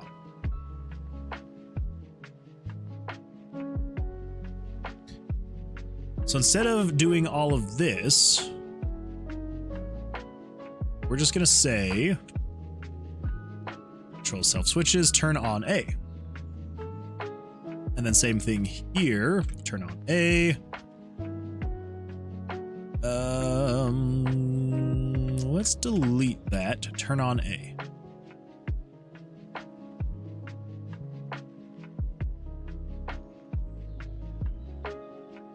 Okay.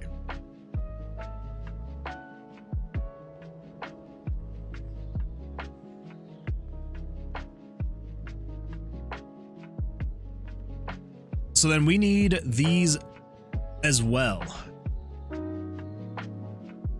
So if card total value is less than MB, yada, yada, yada. Okay, so this is if the player is busting. So the player busts. Let's copy this else handler. We should be able to utilize that. Super Zach, what's up? What's up? Welcome to the stream. Glad you're here. We are working on some, for some reason, I didn't think it was going to be this way, some very frustrating mini boss mechanics. Trying just to get it to work in general so that you can damage it and it can damage you. It's kind of a mess, but we're making it. We're making it through. How are you doing? How's your day going? So if we copy that,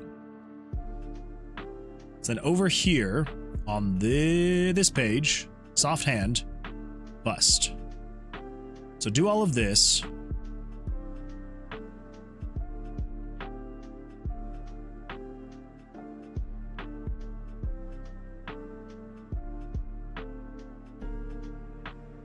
That moves all the cards. Excuse me.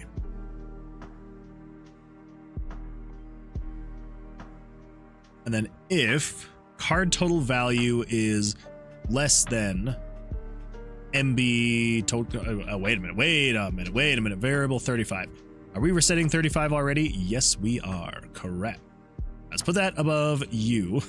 So there we go. We're not going to wait though, and we are just going to say, don't turn on A. We need to turn on self switch of another map. Do I have that backed up somewhere? Not here. No.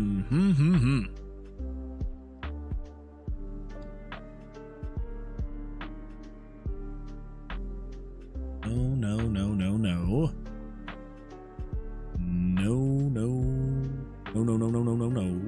And no. Okay. Is it in death? Clear self switches. Clear self switches. I know there's somewhere where I'm telling it to turn on specific self switches on another event. I may just need to Google it because I can never remember exactly how to do it. This is taking way more time. There we go. Game self switches dot set value 33B to true. So over here on the tomb, and then in here, and then in here, over here, we're gonna say turn on. This is event 12 on map 9. Okay. Say map 9, event 12, turn A to true. Okay. So then that should reset everything. Should, being the key word here. So it does all that, turns off A. Cool. Yes. Okay. Please let this work. It's gotta work. It's gotta work, right? It has to. We're going to room 6. Wow, that is a horrible spawn that I have. Just go down. Down.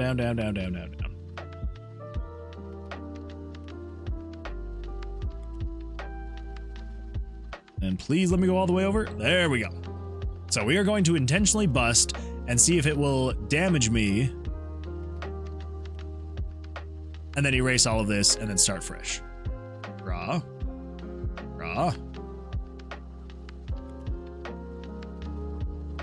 Well, that's fun.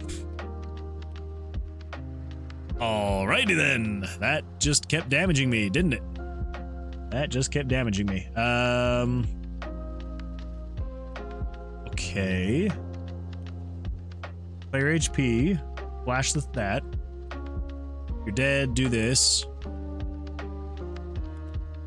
If mini boss mode is on, exit event process. What? I don't know why I put that there, but that should not be there because then down here is where I need to have this be.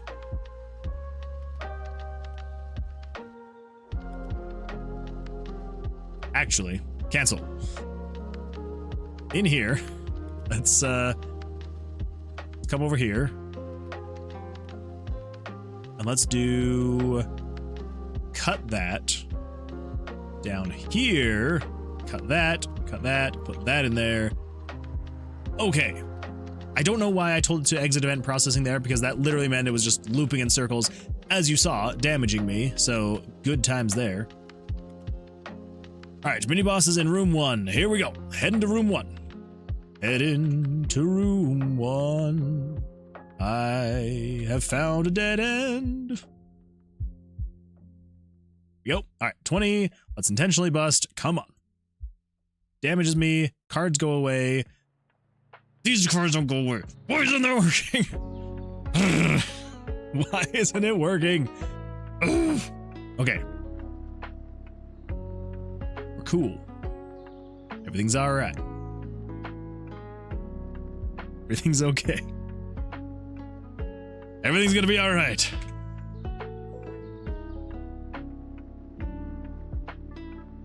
I just want to see if we're actually getting to this page, because I feel like we're not. So what if we say this? Turn that off, just if A is on.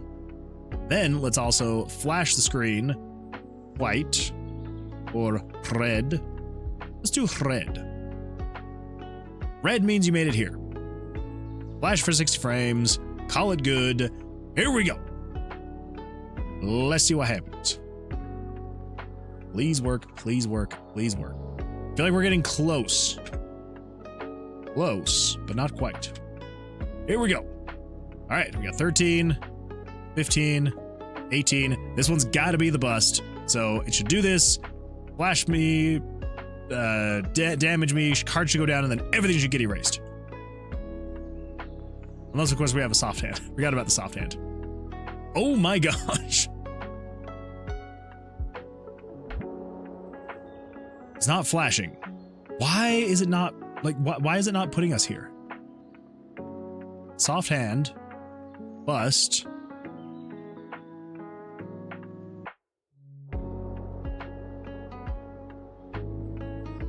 Does all of this, erases pictures. If mini boss mode is on, and if that is on.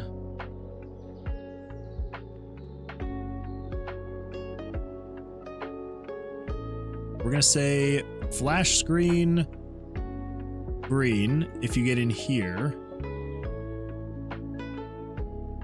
And flash screen blue if you get in here. Where are we making it in this process? Are we even getting in here? Mini boss mode should still be on. I don't understand it. I don't understand why we're not getting into that spot. And it all goes by too fast. I can't really watch the switches and the variables to see what is actually happening. 25. That makes sense. All right, here we go. If we bust, green. Okay, so that means, so if it flashed green, that means we made it into here, but not here. Okay.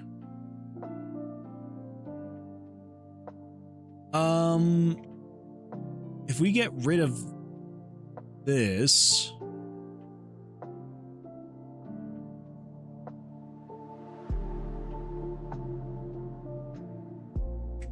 should flash blue.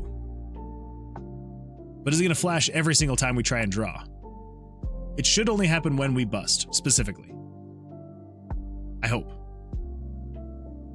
So maybe we just had one too many conditions. I think that might have been what it was, maybe? I guess we'll see. Of course. There we go. All right, we got 21. Let's do one more. We should bust. Freaking soft hands. It keeps throwing me off. All right, do that. We should bust. Okay. So if we get rid of all the flashes, that actually did what we wanted it to do now. So if we get rid of the flash here, if we get rid of the flash here, it should now roughly do what we want it to do, which is we should bust. It'll damage my character, make my card draws go down animation style, and then erase, it's just gonna flat out erase the cards for the mini boss, And then it should start from scratch. 32. Here we go. Okay. Bust. But I only drew one card.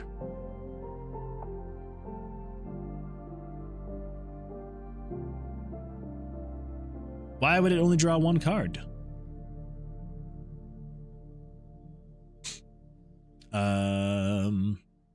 Dice, backpack, dice, load screen, cards drawn is equal to 2. That's not correct at all. We only got one card.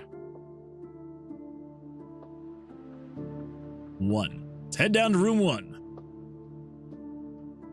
Kind of hard to speed run these dungeons when I don't know exactly where the walls are going to be. Okay, so if we do this, we draw and we bust.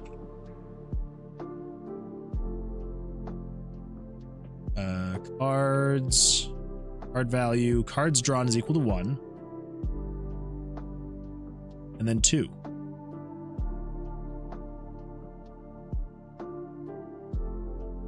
What the absolute crap.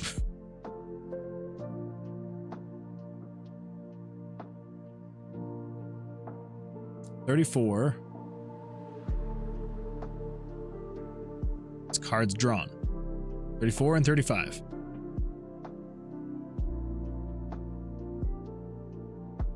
Hold up now, what? It's setting 34 through 47? 34. We do not want to reset starting exit room. What? That is very much so incorrect. Huh. Okay, that is a bug that I didn't even know was going to be there, but that is there. So 34 and 35 need to be set to 0. Skip over 36, and then continue at 37 through 47. Okay, well that takes care of that, but it still begs the question: if cards drawn is equal to 0, and then cards drawn plus 1.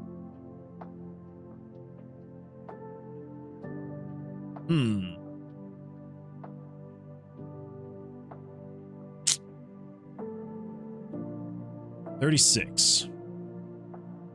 Go over. Okay, let's go this way. Gosh, just let me go to the right. Are you kidding me?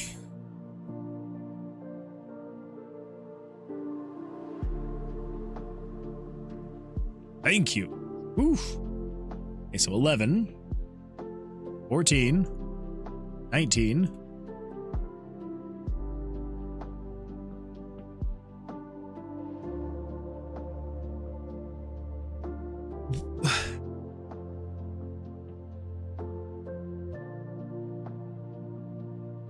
Card 1 value is equal to 0.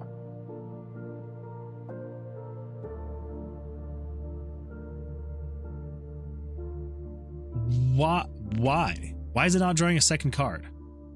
This is kind of ridiculous. And I'm very much getting back to the point of like, all right, never mind. We got close again, but it's just not. It's just not. I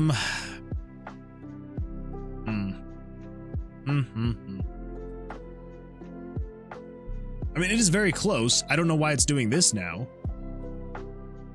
Because if we go fight a normal monster...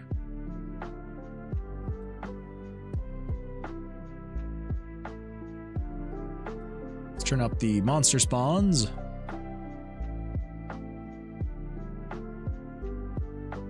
And then if we bust, it draws both of them.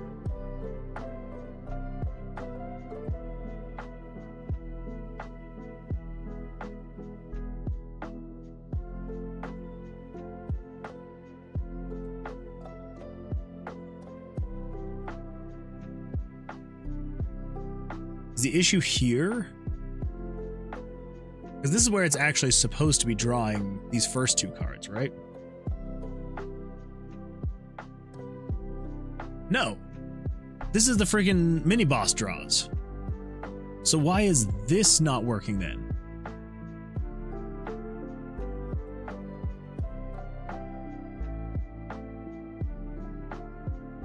Cards drawn is equal to 0. Draw card 1. Set card 1 value between 1 and 13, 1 and 4. Does it have something to do with this over here? I think maybe. I think it's waiting too long for the tie, and it's coming in and erasing that stuff. I think so.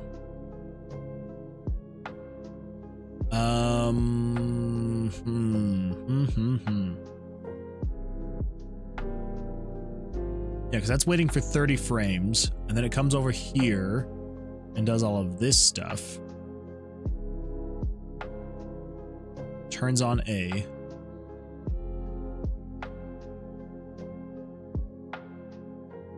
So maybe if we just wait for like 20 frames.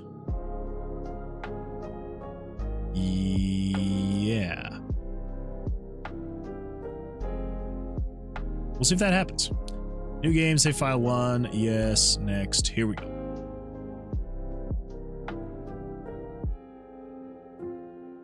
'81 is in room 2. Got to turn down the monster spawns. Oh well, at least we're close. At least we are close. We are going to run into a monster in basically every single one of these rooms, but that's okay. That is a-okay, because we just are doing this once. We're going to see what happens. We're going to see if adding that wait time will actually fix this issue. I don't know. I don't know. We draw. So it just wasn't waiting long enough. Okay. So we draw again. We bust. Cards goes down. Oh man. Oh man. Okay, that's all for the draws. So the actual draw functionality is working now. So it damages me, makes the cards go down, draws everything fresh, good to go. The stand though, I don't know if this is going to work. I think this might still be broken. Let's see what happens. So if we stand, it flips its card, 17. Okay, so it doesn't... It's not... How do I say this? It's not ideal. Oh, but then all of this is also damaged. Because... So notice, okay, so I'm at 20 out of 21, and then if I stand or attack... 16, 17, so I win, should be damaging him, right? But it's not. And then if I stand here, which is at 11, he wins, but still doesn't do anything to me. And that is because all of that is being handled here. Yes, because stand is attack. So if you attack...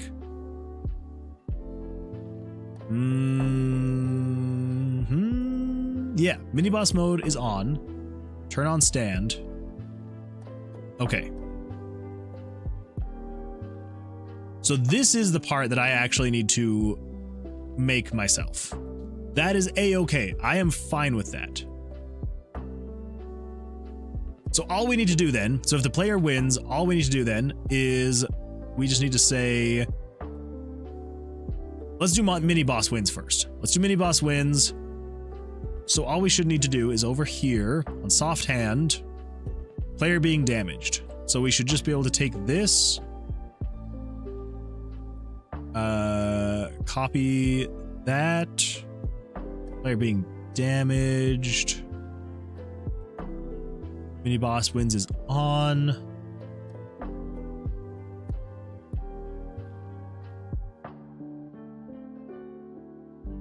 Yeah, so basically I should just be able to copy all of that, come over here on soft hand.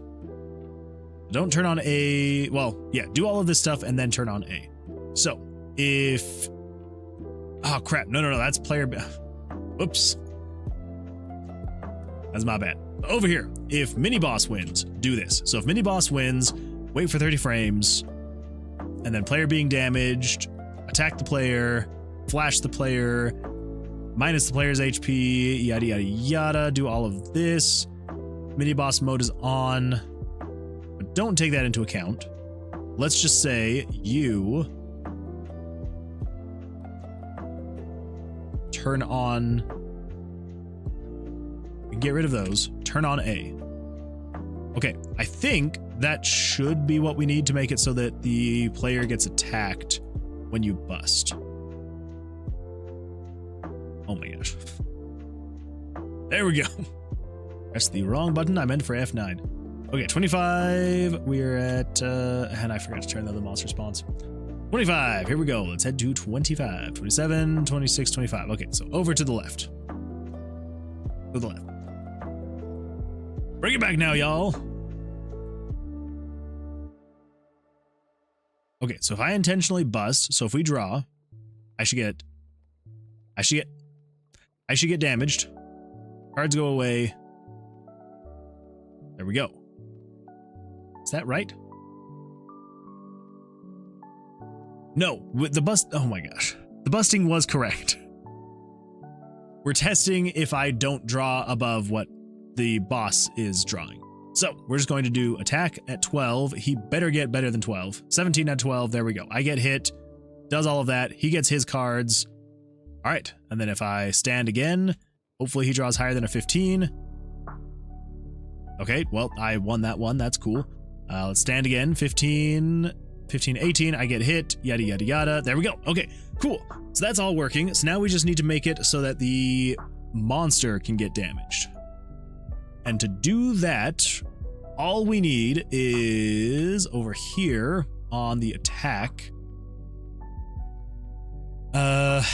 We just need to copy this stuff. So if card total value is greater than monster AC, we don't need to take that into account. We just need to grab you, 7, 6, 5, 4, 3, 2, and 1. Copy all the way down to there. If dead monster is off, turn on draw cards. Think. Oh, there we go. I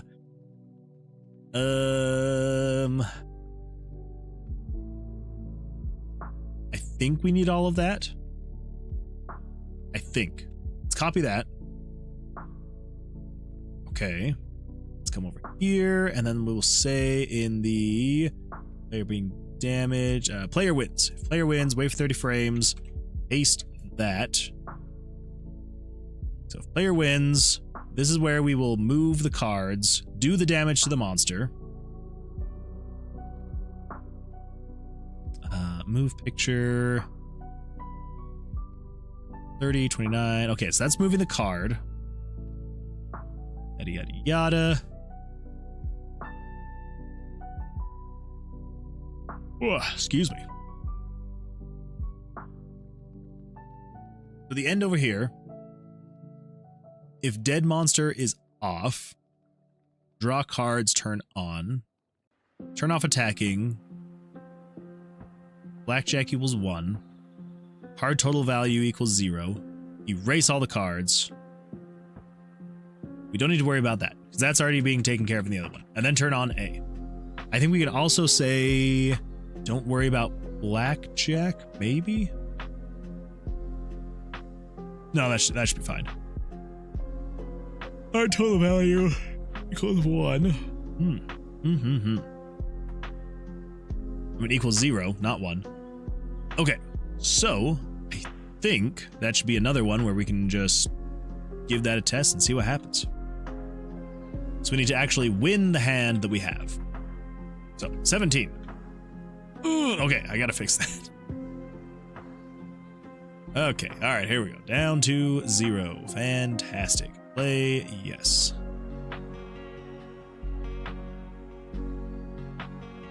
Okay, we're at 2. Please be a close spawn. 24. Close enough. 2.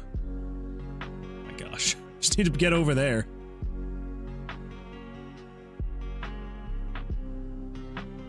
All right.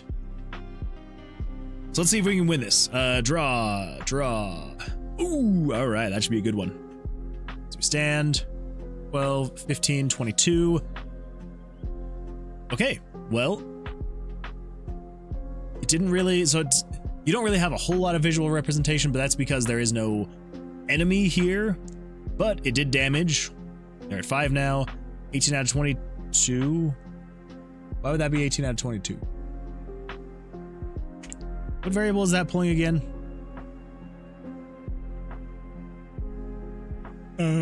69. What is variable 69 again? I know I've made the joke already. Monster AC. Why would the monster AC be at 22? What happened to make the monster AC be 22?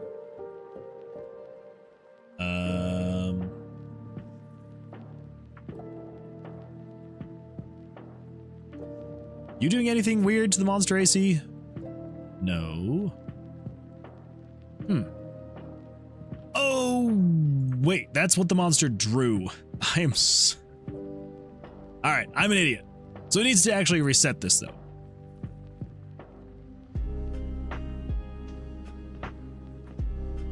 But then it's breaking draw. Okay, so what is why does draw get broken?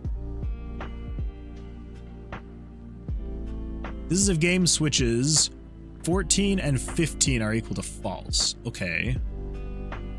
Well, let's see what switches are 14 and 15. 56. Here we go.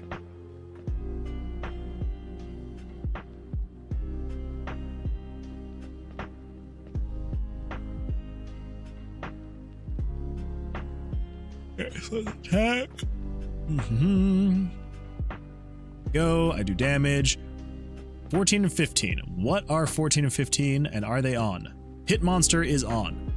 Okay, that is a problem. Why is it not turning off hit monster?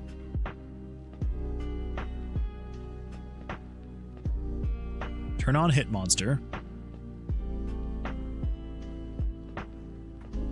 Turn on dead monster. Turn on hit monster. Okay, so it's turning on hit monster. Where is hit monster? Monster animation. Hit monster. Should do all of this. Turn off hit monster. Dead monster. Hit monster, dead monster. Current room monster 101. Okay. It could be running into issues like that. So what we're going to do is over here at the very end, just say control switches, turn off 14 hit monster. Cool. Okay, that should fix that. Now we run into the potential issue because the mini boss dying. We're going to need to get all of that set up. But let's see what's happening here. Room 4, huh? Let's head down here to room 4. If it will have us. There we go. All right, so 12 out of 21. Let's draw one more card. 14. Let's draw one more card. Of course. All right, 14, 24. Come on. 18. Yeah, we'll stick with 18. Okay, then I can still draw, right? Okay, so I fixed that. Good. 16 out of 23. Oh, but that's still... Yeah, because 23 is what that person... what they're drawing. What happened to the HUD? Oh my gosh. Why are there so many bugs? Holy crap.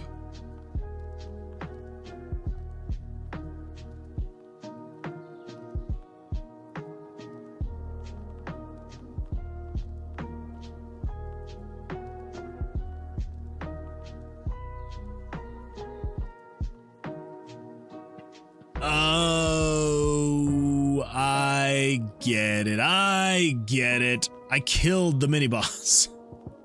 And now it doesn't know what to do, so it's just repeating this. But the mini boss is dead, so it hid the HUD, and it also makes it so I can't draw because the mini boss is dead. I'm an idiot. I'm an absolute idiot. Okay, here we go. So we're gonna say copy and paste that. If switch dead monster is on. Then what we're gonna do is delete all those pictures. Reset all of that.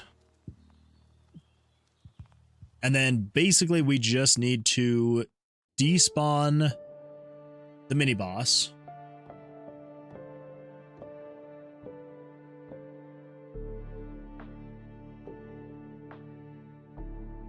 Show the room. Ugh. Show the room. And basically just back to business as usual. So over here, reveal next room. Show decor. We shouldn't need that actually. So there should be no decor in this room with the monster, with the mini boss. Maybe there is. Yeah, we'll copy it anyway. Show room in POV view. Okay, so we come over here. This is if monster is dead. It does all of this stuff. And then show the room. It erases all of those things. It shows the room, shows the decor. And then let's do...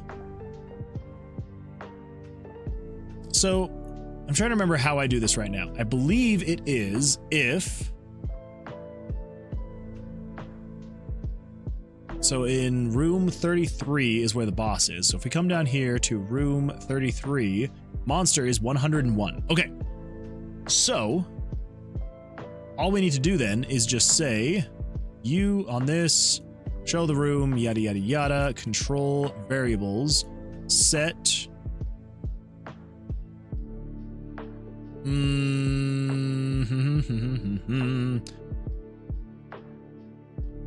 We need to come over here, actually. Monster animation, dead monster, add to slay monster quest, gain experience. Let's see, what variable do we need to set? Dead monster. Oh, wait, no, all we need to do is just say, at the very end here, just say current room monster, which should be variable 94, set current room monster to -1. Because that's how you indicate that there is no longer a monster in that room. -1. Okay, with that, we should be able to then say, control switches, turn off, dead monster.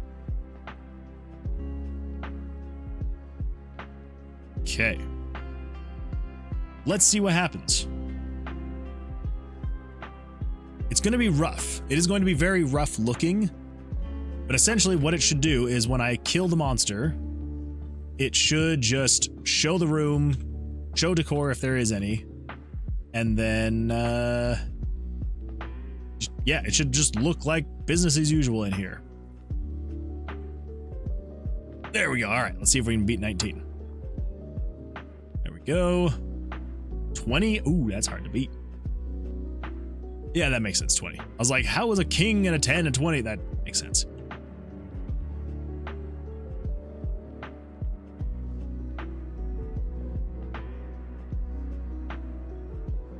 It's trying to load monster -1-1. What is trying to show the monster, though? Show picture. Map. Okay. Is it the monster animation? Spawned monster. I think that might be the problem. I believe that is a problem. It sets it to... Okay. What if we do this?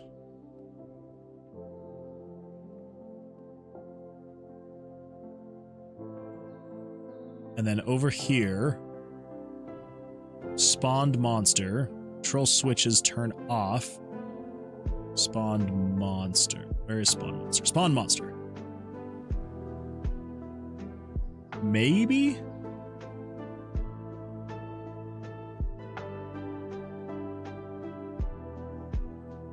Oh, everybody, I'm getting close to hanging up the towel on this mini boss and just starting the mini boss from scratch. Not trying to utilize all this junk. All right, so let's head to 37. Of course it is. Oh my gosh. Is that not where it would be? 39, 38, 37. So 37's right here. And there's just a giant wall in the way. Thank you. Freaking goodness gracious. Okay, 14. Let's risk it for the biscuit. Of course. 9. 15. Okay, all right. Staying at 18. 18. We're staying at 18. Yeah, there we go. All right. Last but not least, 9, 17. We'll stick with 17.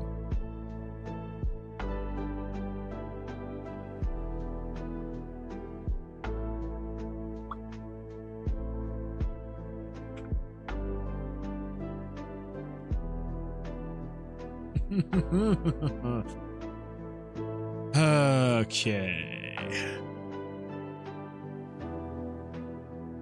Holy crap.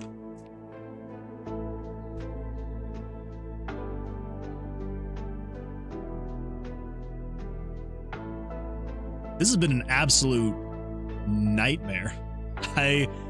Okay, so I believe this issue here where it's not showing stuff, but you can go like that and then it goes away and comes back and goes away. I believe that is specific to right here on reveal next room. Player boss is equal to mini boss spawn. It erases those pictures. Okay, so we just need to say mini boss spawn 81. So at the very end here, control variables set 81 to equal 0. There's no longer a mini boss spawn here. Now, mini boss draws at 62. Do we turn off 62?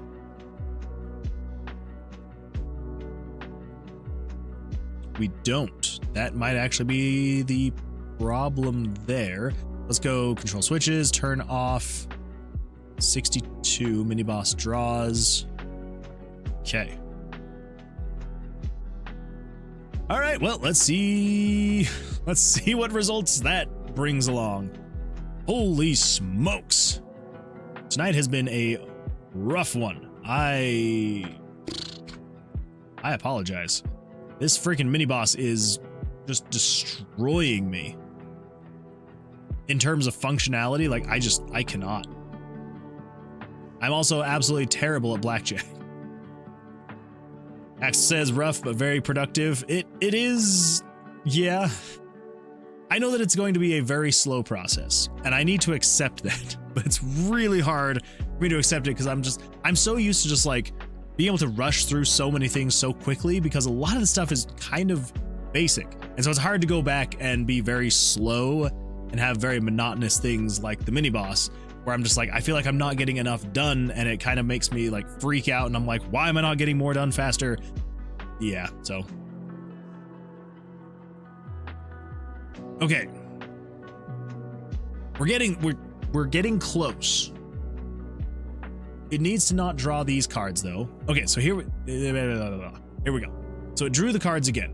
What is making it draw the cards again? Making it draw the cards again is most likely this guy right here. Loaded graphics and draw cards. So do we turn off draw cards? Draw cards turns on.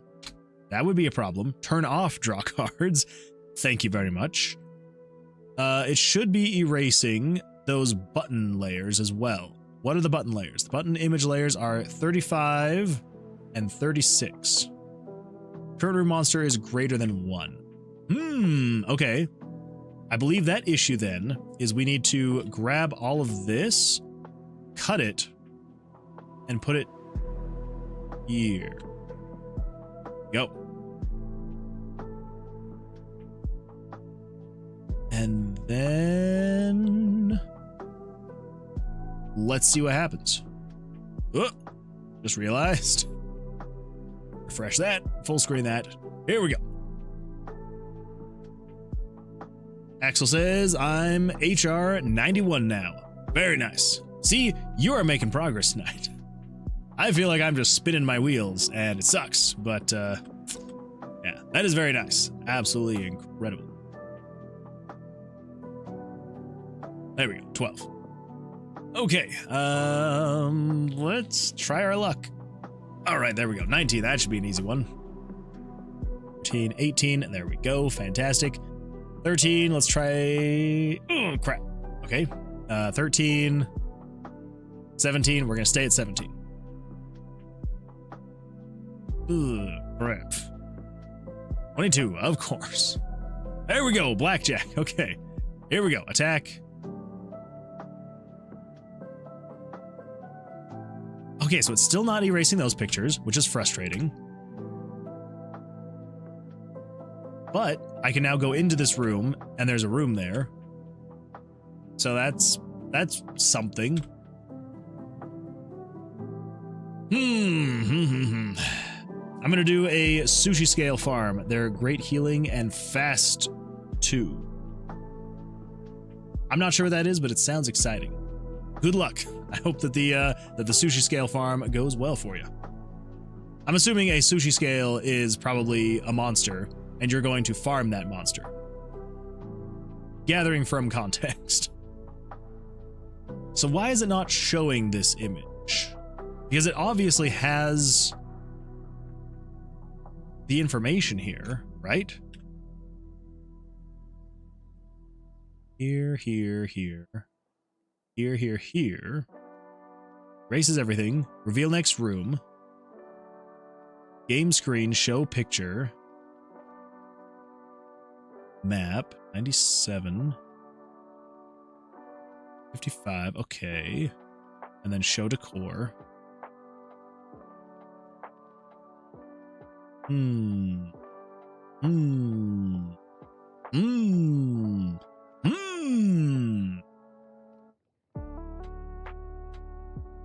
Turn off dead monster and turn off A. Those are at the very end.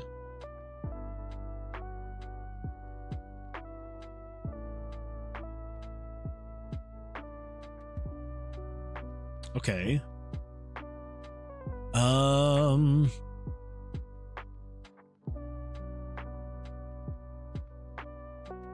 Current monster set to -1.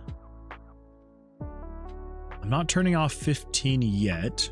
I'm not turning off A yet.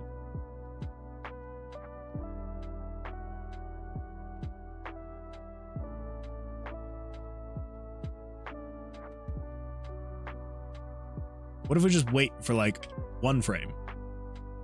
And then reveal next room, show decor, finish that off. Is there something going on in here?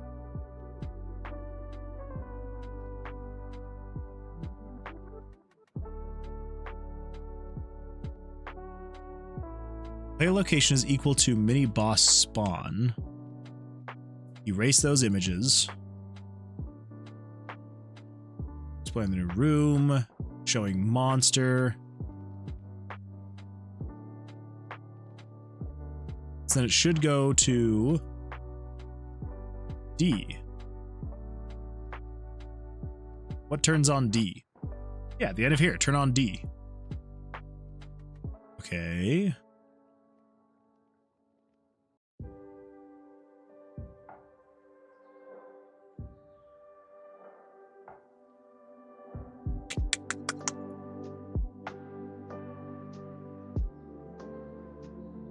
I just don't know. Okay, let's do this. Let's say additional branch. If player location 100 equal to mini boss spawn, then flash the screen. So this is going to tell us if it's actually getting to that spot. It should be, because that's like my next suspicion, is that it's not actually revealing the room. I don't know. Let's see. Okay, so the mini boss is equal to, it's 26. Oop. 26. Okay, so it should be revealing the room. So we know that now at least. Stand. 22. All right, there we go. Stick to 17 as well. All right, and one more. Let's draw. Ooh, okay. There we go. 18. Stick at 18. 13, 17. There we go. Yeah, it's not. Okay. Okay, so this is being shown because of another event. Why it's not showing the actual map, though, I still do not understand. So over here, nope, on this one, this is showing the buttons, right? On if current room monster is greater than or equal to 1. But actually, no, because it should set current room monster to equal -1, and then it should erase everything. So what if we wait one more frame of animation? Erase everything. Reveal next room. 380. What is variable 380? 380 is room pick ID. Okay, so room pick ID plus 100, which is the player's location, which should be correct. Show map. 97 plus 100 times 4.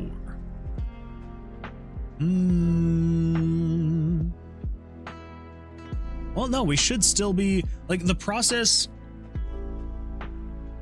The process should be the exact same as it is for everything else. Okay, 55. So if we come up over here, 55. And we do F9. And we check current room layout is equal to 1. 101, -1, -1. Okay. Okay.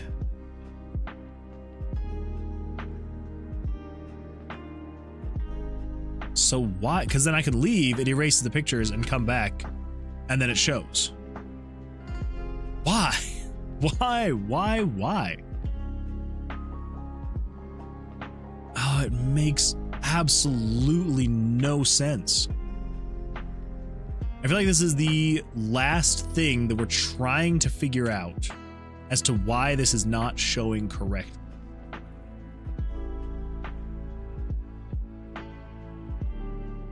It's also not erasing the buttons correctly either, which that makes absolutely no sense because the buttons are showing over here, right? So if current room monster is greater than or equal to 1, it is doing all this stuff. But current room monster should not be greater than or equal to 1 because we're setting it to -1, so it shouldn't be showing these buttons anymore. Draws. B, C, picked up, stand. Okay, well. Okay, mini boss spawn equals 0. 34 through 35 is equal to 0. 37 through 47 is equal to 0. And 50 to 60 is equal to 0. Turn off stand. Turn off mini boss mode. Turn off draw cards. Turn off hit monster. Set 501 to 522 to 0. Current room monster is going to be equal to -1. That is correct. Spawn monster off. Mini boss draws off.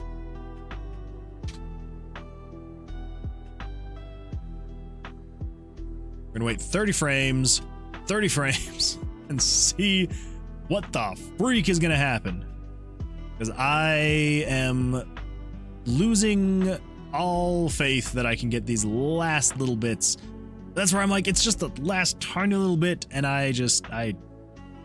whoop. Yeah, I'm like, this is the last bit. Why can I not get this last little bit in? 29.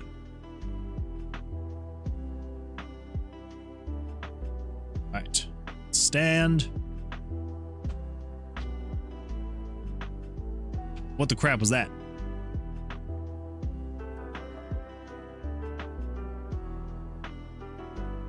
I don't even know what happened on that first one. Well, I know what happened there. You may just need to let future you do it that is honestly very possible. He'll know more.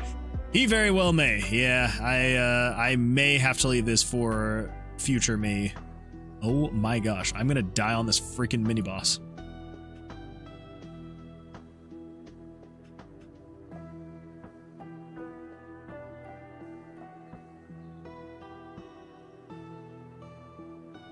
Yeah, I may have to leave that up to future me.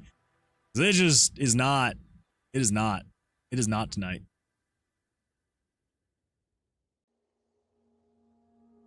$14. Oh my gosh. Okay, we're gonna stop at 18.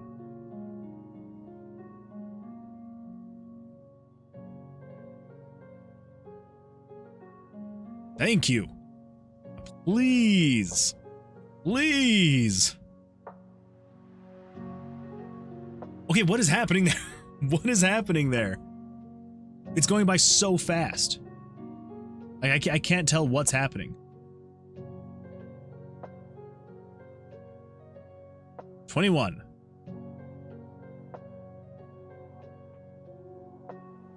I should have won that. So something... Did we tie? Are those ties that is happening? I think those were ties. I mean, that would make sense as to why it just, like, is over like that, because I don't think I added a wait time. I did not expect to get that many ties, though. We'll see. Okay, 19. Here we go. Of course they drew a 20. All right, 20. Attack. Go. Of course. I keep making the worst decision. All right, we're gonna stick at 17. Go.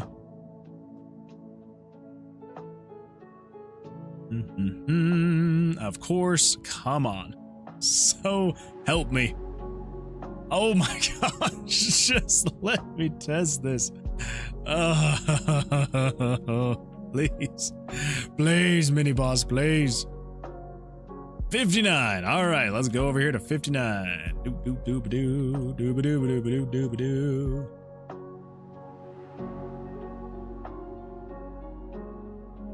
All right, 18. Okay, there we go. He busted. Come on. Come on. Come on. 11. 20.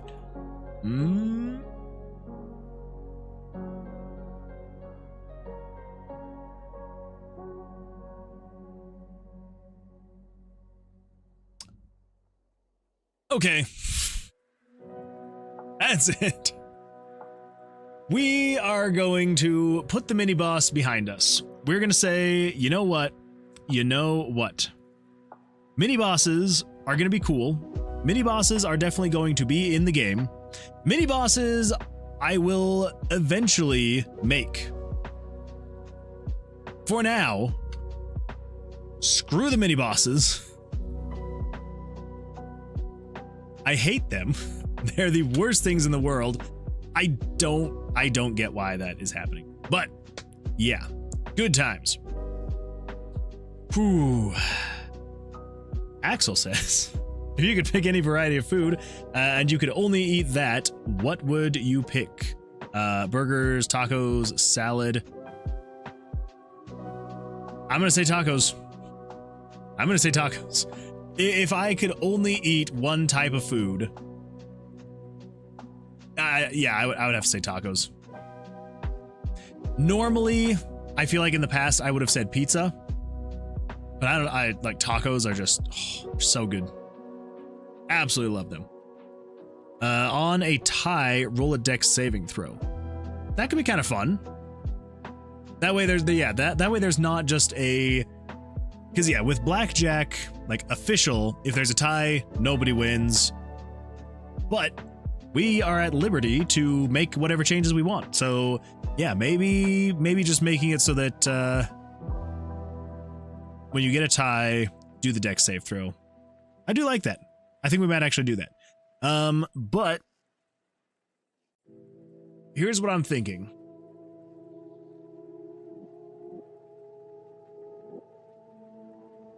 I'm kind of thinking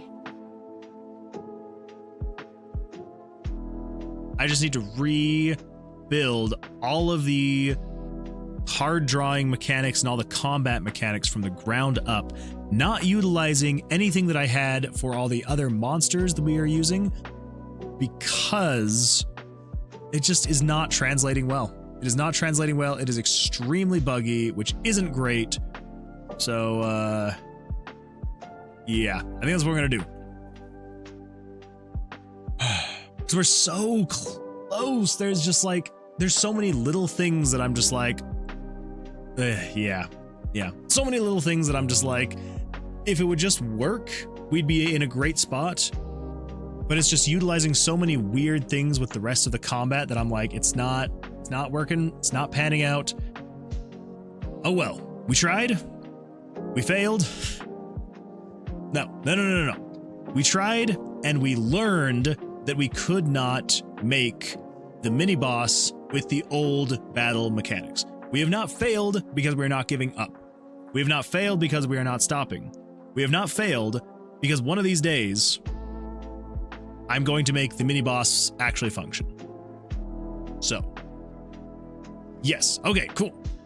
Axel says, I'd pick a salad. There's so many salads, you can put whatever you want in the salad. Fish, that's a marine salad. Chicken, nuggets. Hell yeah, I want to put a burger patty on it. That's fine. That is a good point. You can put a lot of different things on a salad. You can put bacon on a salad. Yeah, chicken, fish. I guess that's true. You could put a lot of very different things on the salad, and it's still a salad. So, good point. Good point. I'm still taking tacos. I'm just gonna say it now. I'm still taking tacos. All right. Cool. Well, Twitch, how we doing? How's everyone on Twitch doing? We alive? We still feeling all right? Okay. Salad only needs lettuce and toppings. That's a good point. There's, well, I guess what we got is, what was I gonna say? Oh yes. So we have these, and I know that they have these in Texas as well. But there's like these pizza buffets here in Utah, and they have a salad bar. And it's been a long time since I've been to one of them, but at the salad bar, literally my salad would be, I would get like a little bit of lettuce and I just pile it with like cottage cheese and like bacon bits and other cheese and pepperoni, and it very quickly becomes not a salad. But technically it is a salad because there's lettuce and toppings. Also, taco salads existed. That's a good point. Although as great as taco salads are, I don't know, they can't beat an actual taco though. So, I've not failed 10,000 times. I've not failed once. I've succeeded in proving that those 10,000 ways will not work. Exactly. And that is what we're trying to go for. There's no such thing. Let's see. How would I word this? There is no such thing as failure if you don't quit. So long as you actually keep trying, you've never failed. You're just finding ways that don't work. But eventually you will find a way that does work as long as you don't quit. So don't quit and you won't fail. Yeah. All right. So I think at this point, what we're going to do is essentially just reset. My hair is absolutely crazy today. We're just going to basically reset all of the combat for so much work. So much work went into it, and it's just not working. Not working at all. Oh well. I don't believe in failure. I've never looked in a mirror. Me, during a Smash tournament, I clutched up in 2019. See, there you go. Inspiration can be found around every corner. All right, so I think I just need to go through, erase every reference that I have in these other events to the mini boss stuff. I don't think there should be much in any of these spots except for over here. So in the soft hand, player being damaged, mini boss. Yes, okay, so let's delete that. Exit UI interaction, okay. Player being damaged. I don't think any of this had mini boss stuff. Room decor, monster animation. I don't think this had any of it as well. Dead monster, current room. Nope. Okay. So then it's just this. So what we need to do is come in here and we're going to say mini boss draws. The joke was calling myself a failure. I honestly should have lost that tournament hard because I one tricked and they banned my main. That's, oof. That's like the odds are stacked against you. Banning your main and you've got your one trick, but you came out on top. So, you know, whatever it is you did, it worked out in the end. All right, delete those switches. Let's come in here to the variables. We're going to delete. Where were they? Mini boss spawn. I'm trying to decide. Do I keep the mini boss spawn functionality? No.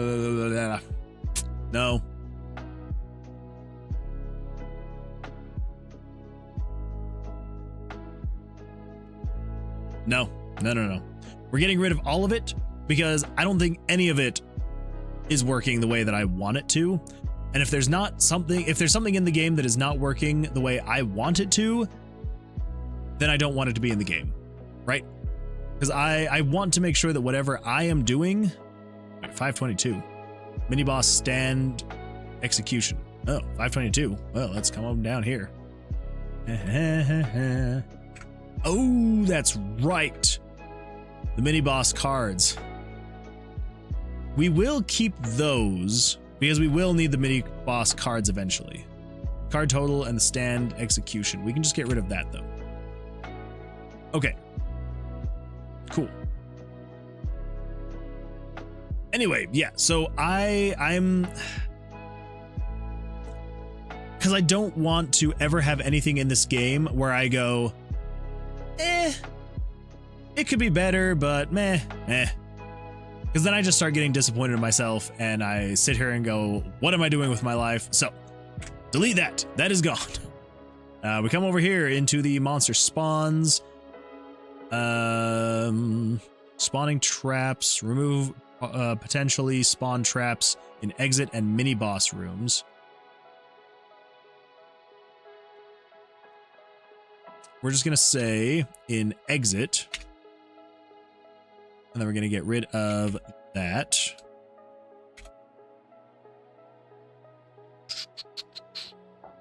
Room decorations. So on the RTG spawn, we need to come down here. Snake. And set playerless spawn, set exit spawn, set mini boss spawn. Let's delete that. Well, actually, let's just delete that loop. And then don't spawn things in mini boss room. Let's get rid of that. Show layout. Exploring rooms. And then up over here, we've got player location is equal to 81. Let's delete that.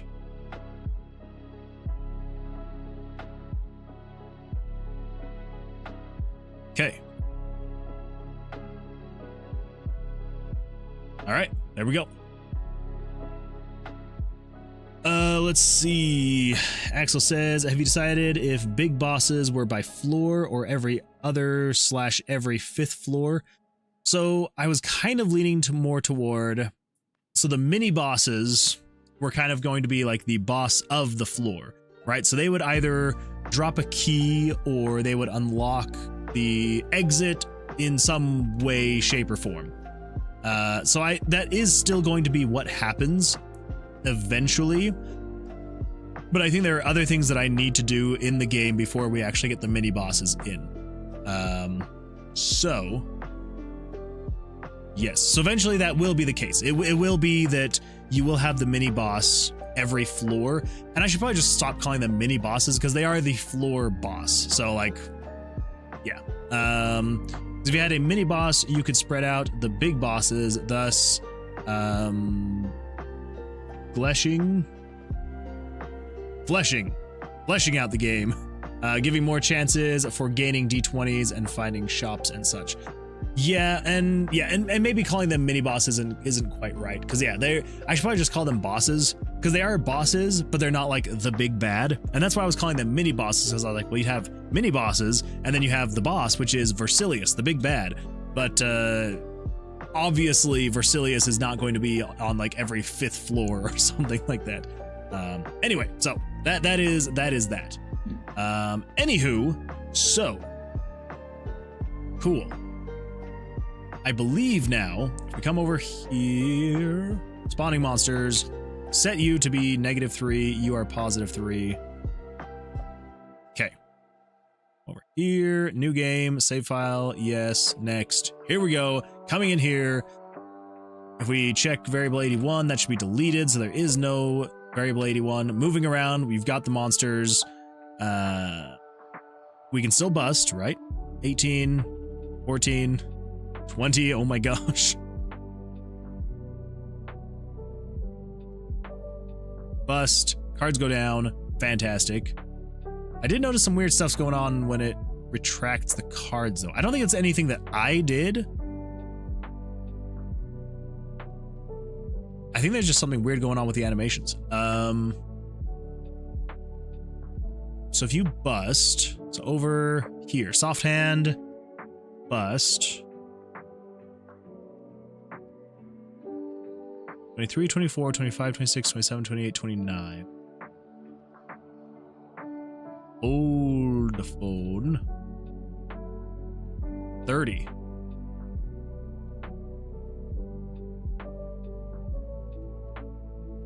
Oh, well, no, that's right.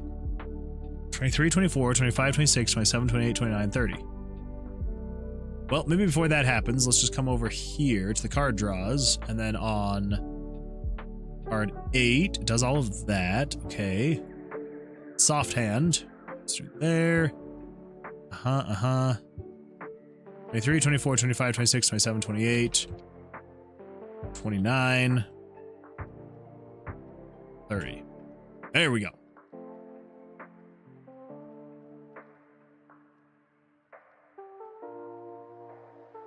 Also, I don't think I added... Okay, yeah, I didn't add a 30th. Well, that's awkward. So let's set that to that. You are going to be equal to 30. And then erase image layer 30. 28, 29, 23, 24, 25, 26, 27, 28, 29, and 30. Okay, that was some extra stuff that I forgot to implement when I added that 8th card. But if we come in here, new save file, yes, next, here we go. Let's go find a monster. 12, draw again, 15, attack.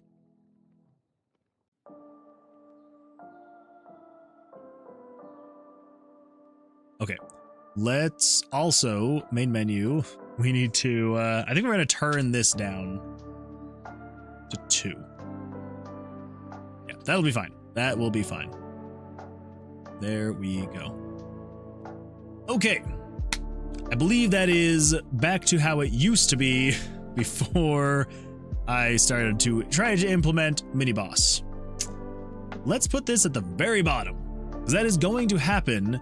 It just is not happening yet. So, okay, let's see. Axel says, what if Versilius knew time magic, and every time you killed him, he Majora's masked you and sent you back to the start, but you keep your items, and that's why he thought he was invincible.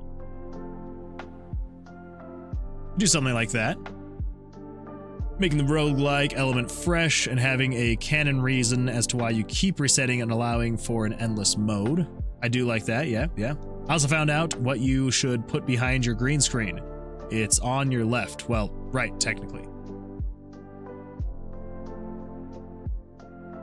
Wait, The torch? Is that what you're meaning? Because I could. The torch. Yeah. I could do that. Man, my hair. Yeah, actually, let's pull this up really quick. I think come in here. Is this the one? Hey, that is the one.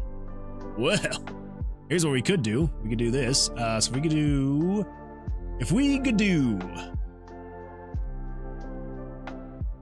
camera filters, turn that on.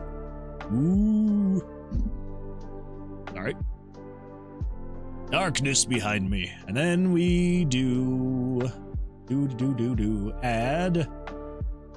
That just be an image? Might just be an image.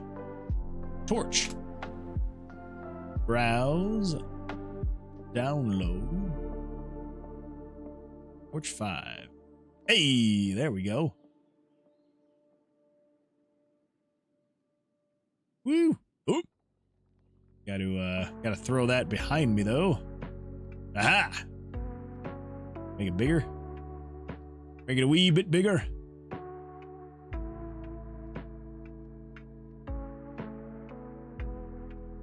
There we go. How's that looking?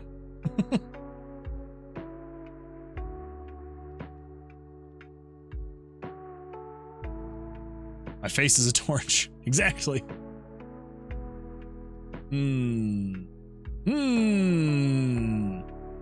What if we make it smaller?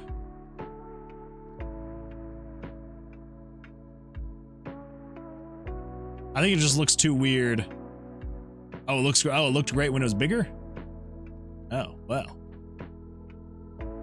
I gotta make it bigger again.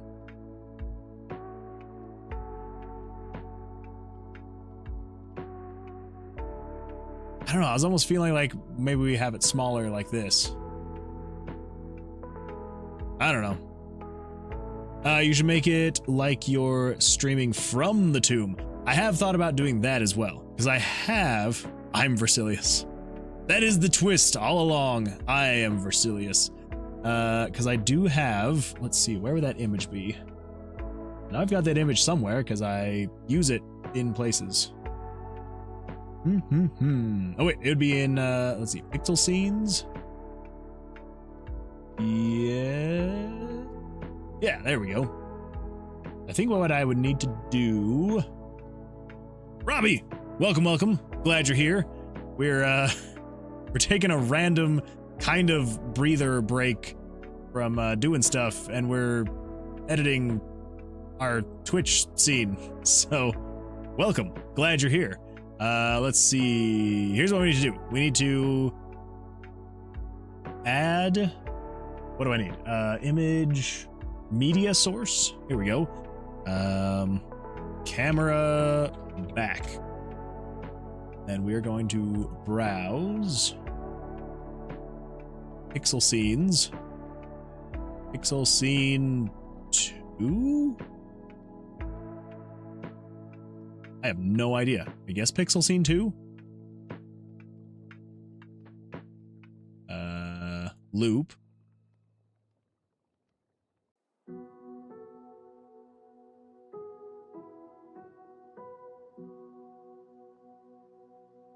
Oh, there we go. Holy smokes. It has taken over the whole thing. Okay, let's throw this behind camera. There we go.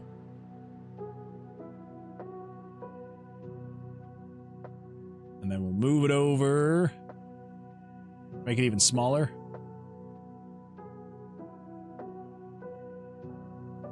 Something like, but now I need to get it without the message box. Oh well, I'll get it figured out. If we do a little bit of this, if we do some transform, edit transform, and we crop the left, let's do like 300 and 300. Center that. All right, so a little bit more cropping.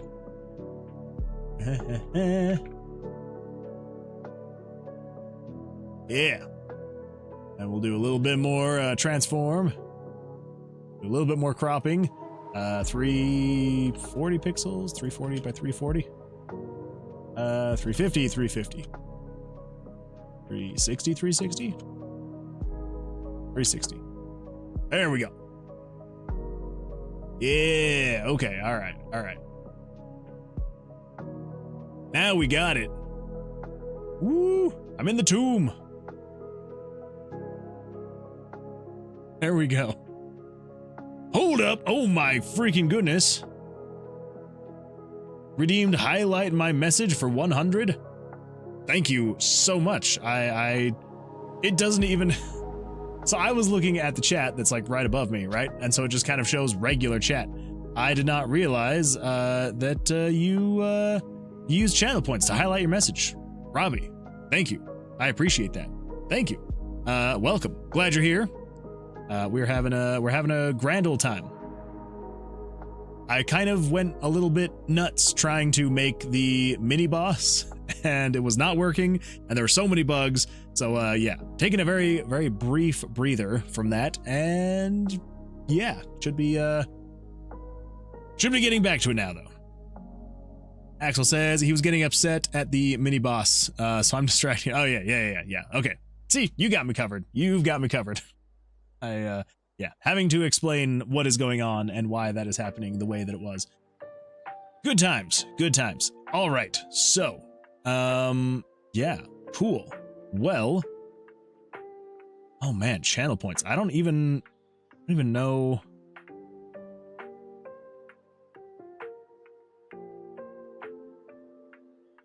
I'm gonna have to look into that. I don't even know what channel points do, so yeah. Well, thank you for spending 100 of them. Wait, channel points, they just kind of like accumulate over time, right? I think. Pretty sure. I think. You'll have to let me know on that one, Robbie. You'll have to let me know. Anyway, yeah, Robbie, how's your day going? / week? Let's see, let not sleep deprived you do the bosses. Wait, what? Let not sleep oh, okay. Let not sleep deprived you do the mini bosses. Yes, I may actually well, here might be the plan, is Sunday, since that's like the first stream of the week, when I'm feeling the most refreshed and ready to go, we might revisit the mini bosses on Sunday when I'm a little bit more not so crazy feeling. So channel points are for whatever you want them to be. You get to decide. Oh, well. Yeah, I'm clicking on this. It says I have infinite, so that's pretty exciting. Yeah, modify a single emote, choose an emote to unlock, send a message, unlock random sub emote, highlight my message. Yeah, I'm gonna have to look into that and see see what I can actually do. So anyway. Like maybe 10k points, and you get your name in the credits of the game you are currently working on, as that shows loyalty. Oh, well. Yeah, there's all sorts of stuff on Twitch that I'm just like, so much of it is new. I also need to go in, so really quick side tangent, since we're side tangenting anyway right now. The ads on Twitch.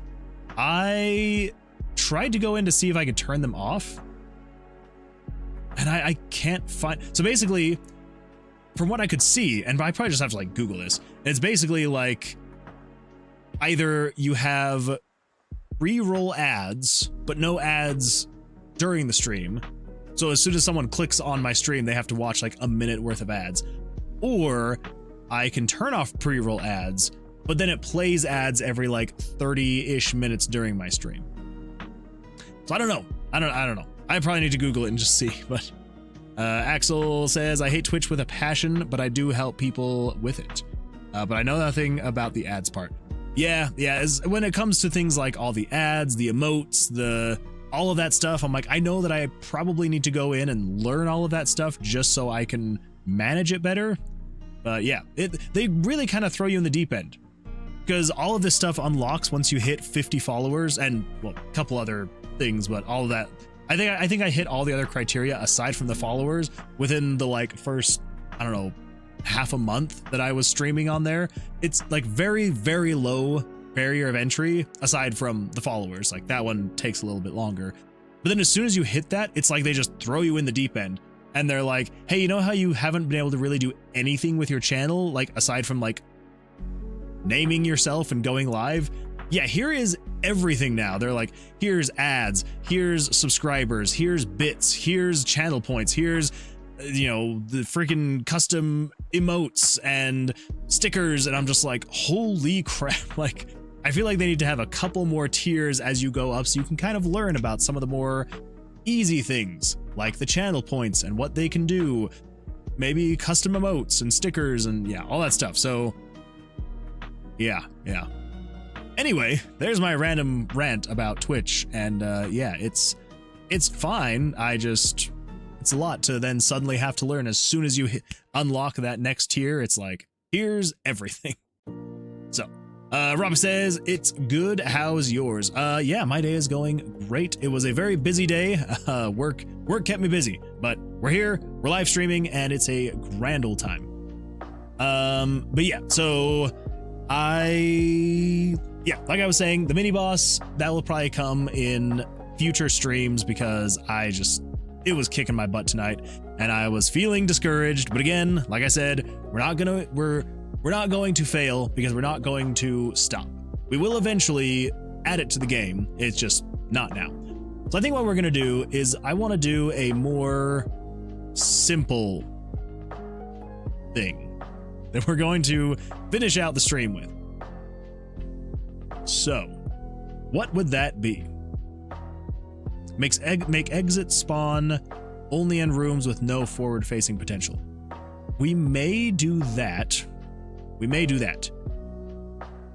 So, and maybe, I don't know. So it's, let me see. What do we got here? We got 4 people on YouTube. We've got 4 people on Twitch. Okay. I feel like Wednesdays were usually like my crazier days. Maybe just everyone's busy right now. So maybe this isn't going to be the best thing to talk about. No, it'll be fine. It'll be fine. Anyone who's not here, they're going to miss out on the chit chat we're going to have and the deciding going forward thing that we're going to be discussing. So with the story of Tomb of Versilius, let me pull this up really quick. So if you remember, let's see. Yeah, you had 15 viewers yesterday. Yeah, it was, yesterday was actually, well, it was better than today, but, even that, like, I feel like in weeks past, I've had up to like 20-ish concurrent sometimes, usually starting around like now, which kind of always cracks me up because it's like the first 3 hours I have like, maybe it's like the more loyal people I have in the beginning. And then as the night goes on, I don't know, maybe YouTube actually starts recommending the live stream and so more people show up. I don't know how it happens or what's going on there, but I don't know. You can never really know what's going to be happening. Anyway, so actually let's pull it up like this. Downloads, Tomb of Versilius, images. I guess I can pull this over here. Picture. So we've got main menu. Here we go. The main menu intro text. Okay, so the main menu intro text. For anyone who was here, you can see Versilius was a well-respected master of magic. He taught other mages how to better harness their powers. Versilius craved the power the king wielded, not hailed, and sought to steal that power for himself. He convinced the majority of his students with promise of power to join his cause. Nearly victorious, Versilius' plan failed, and he was locked inside an ever-changing tomb sealed with magic. Somehow Versilius kidnapped the princess and took her to the tomb. Your job is to enter the tomb, find the princess, and rescue her from his clutches. Axel says, oh, for your shorts, there's a setting to push them out to people who are not subscribed. Wait, what? I mean, I know there's a way to, like, notify people who are subscribed.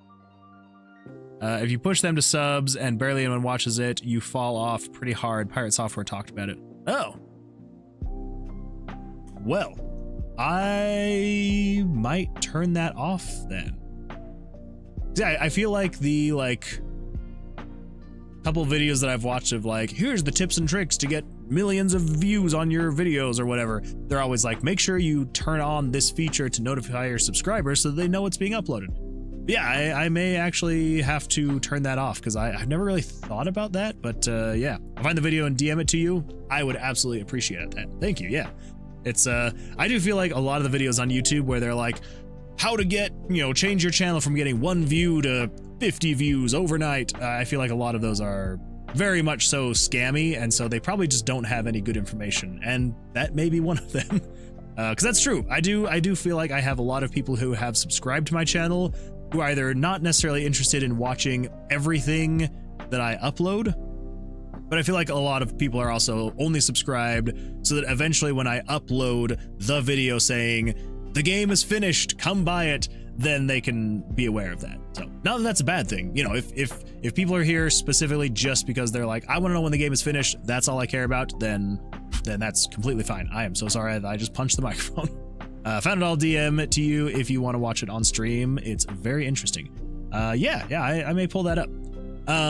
But for now, so here's why I'm bringing this whole intro text storyline up. So right now, the idea is Versilius was a mage in the kingdom. He was teaching magic. Anyone who was gifted with magic, he was teaching them how to harness their gift. He was jealous of the king, wanted to be able to rule and not be ruled over, and so tried to overthrow the king. He was thwarted. He and all of his students who were fighting against the king were locked inside of a magical tomb that is ever-changing so that they can never find their way out. And then somehow Versilius has kidnapped the princess, taken her into the tomb with him, and now you are being asked by the king to go in there, find the princess, kill Versilius if you have to, kill any of the other magic wielders if you have to. And that is like the general idea. But I don't know if that is just too, I don't know, on the nose, if it's too cliche, if it's too, I don't know. I was thinking about it today and I was like, is that a good, intriguing story? And I was like, maybe, but it is very one-dimensional, right?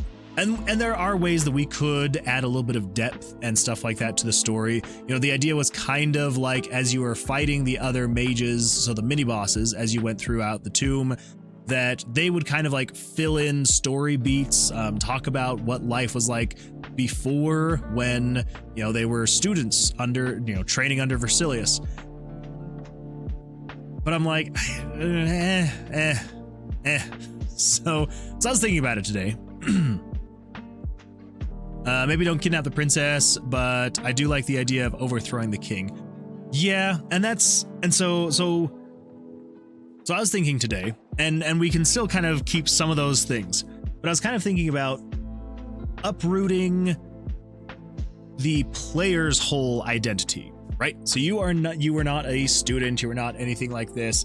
The idea is, and we can chat about this, we can kind of talk about, see if this would be any better or potentially more intriguing.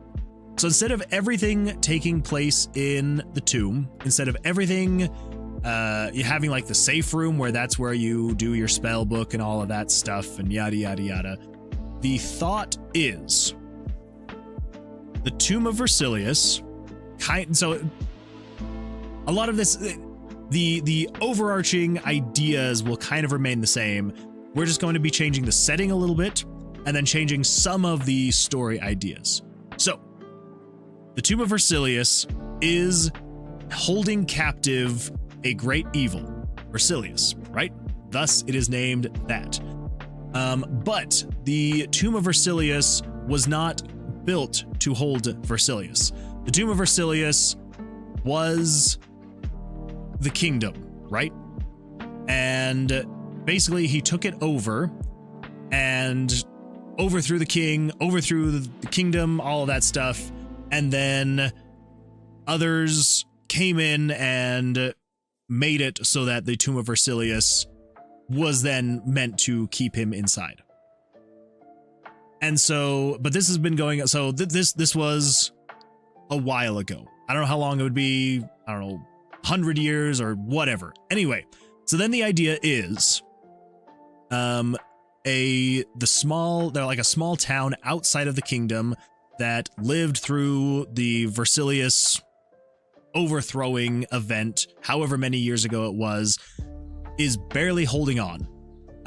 It mostly is filled with people coming and seeking glory and riches, right?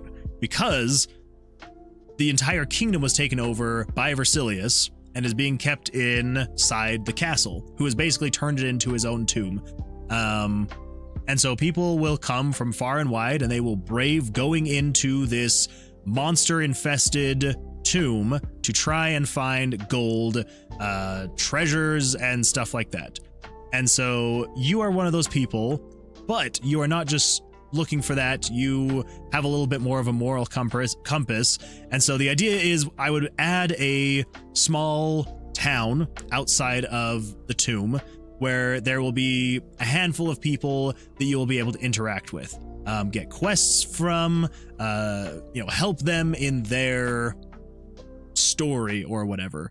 And so, yeah, so then general idea would be you are going into the tomb, you are either completing quests that other people have asked you to go in. So like whether it is, hey, I'm looking for X amount of this thing or whatever, you're going in there, doing that stuff, and then coming out.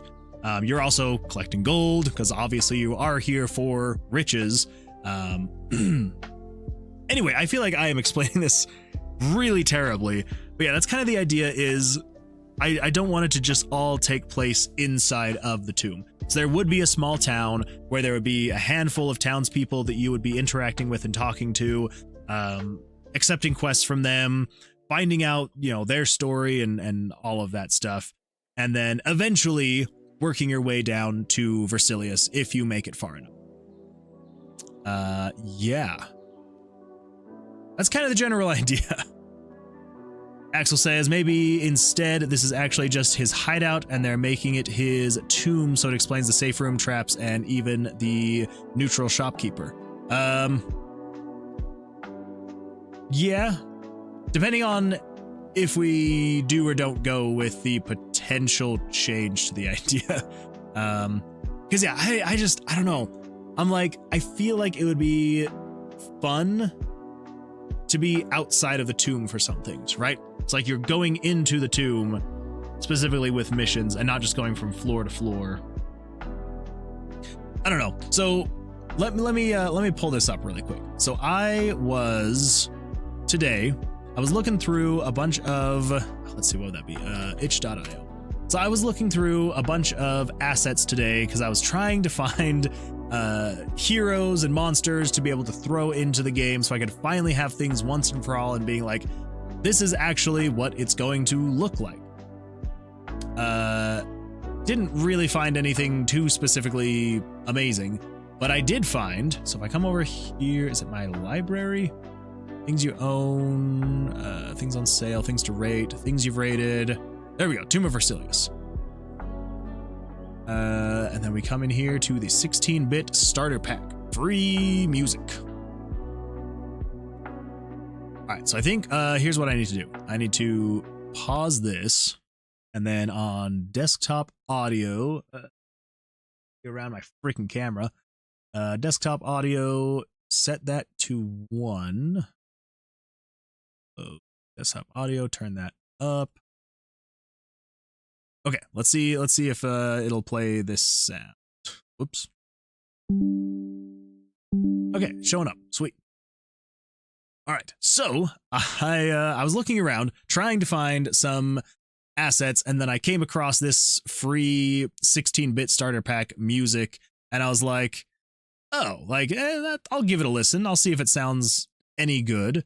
And yeah, so here we go. Let's turn that down a little bit.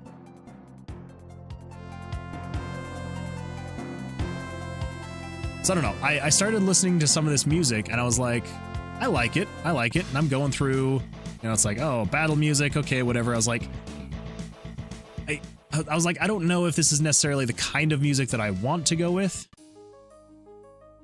But then I came across this song.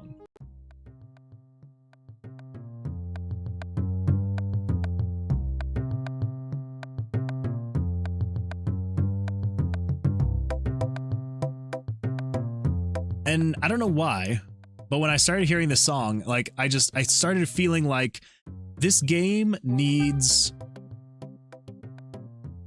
a place outside of the tomb. It needs something that's not necessarily just constantly, darkness and the tomb. And so I was like, well, what if there was a small town, like a small village just outside of where the tomb is, that is just constantly under threat because they're just outside of the tomb. So that's, there's all these monsters and all this evil. And yeah. And so the idea is like, it is not a great place to be, but the people who are still there, the people who are still staying in the town are the ones who are like, this is my home. I'm not leaving. I'm staying here no matter what. And so they're like barely hanging on by a thread. And so as like heroes come and go, there's constantly, the townspeople being like, hey, like, can you help? Can you, assist us? Like, with whatever it is. Anyway, so that's kind of where my, oh wait, no. It was this song.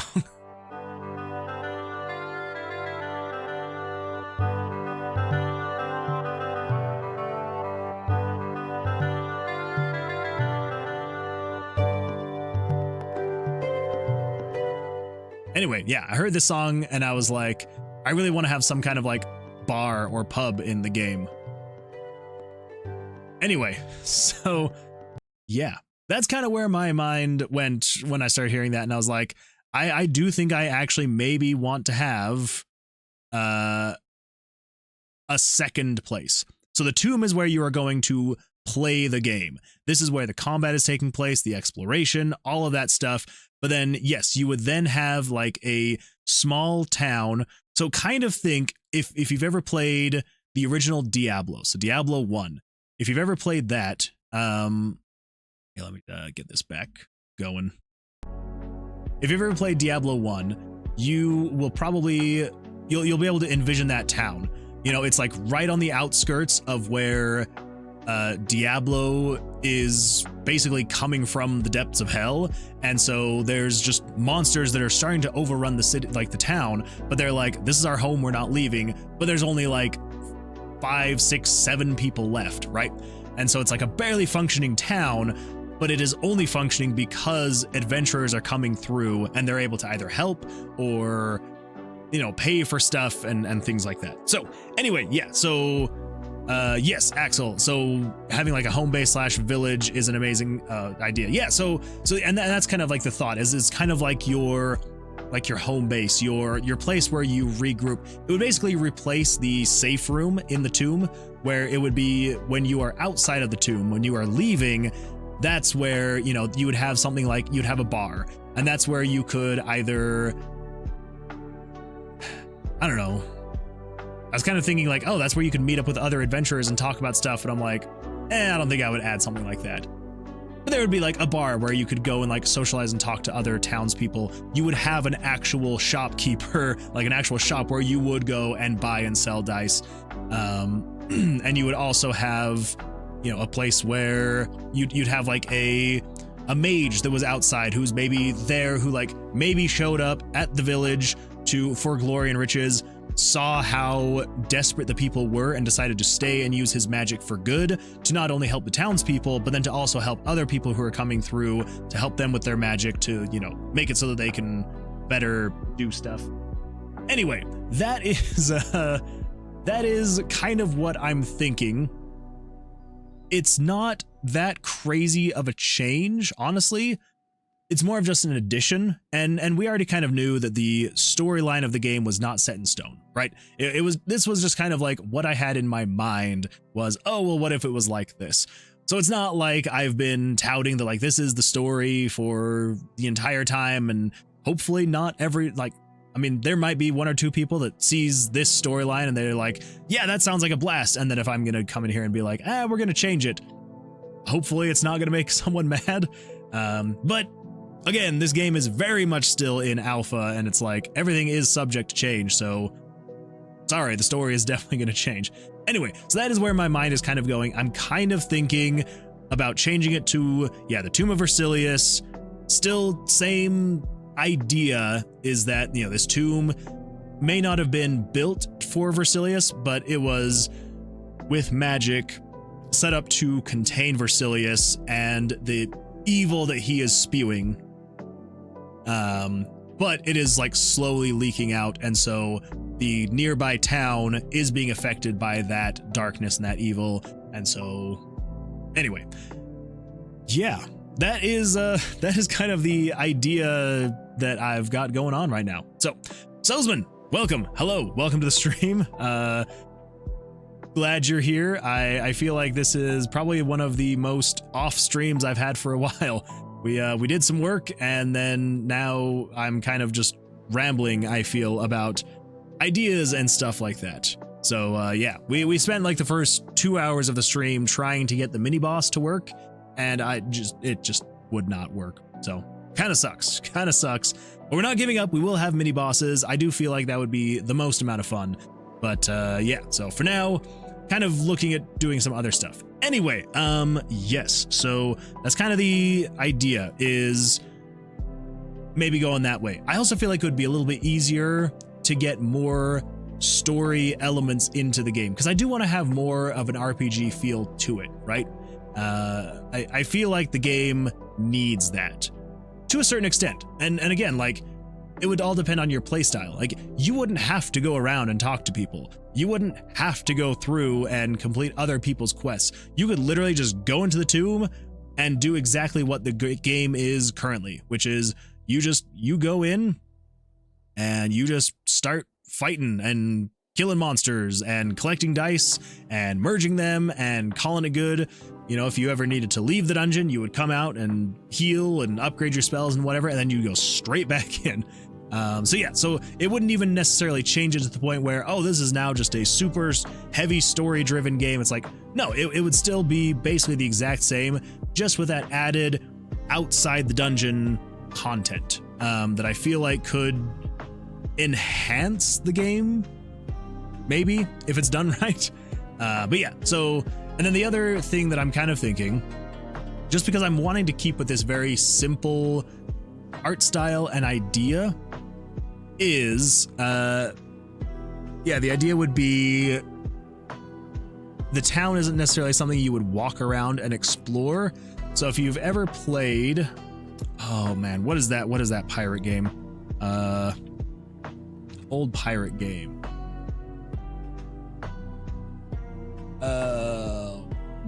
Man, what was it called? Not Monkey Island.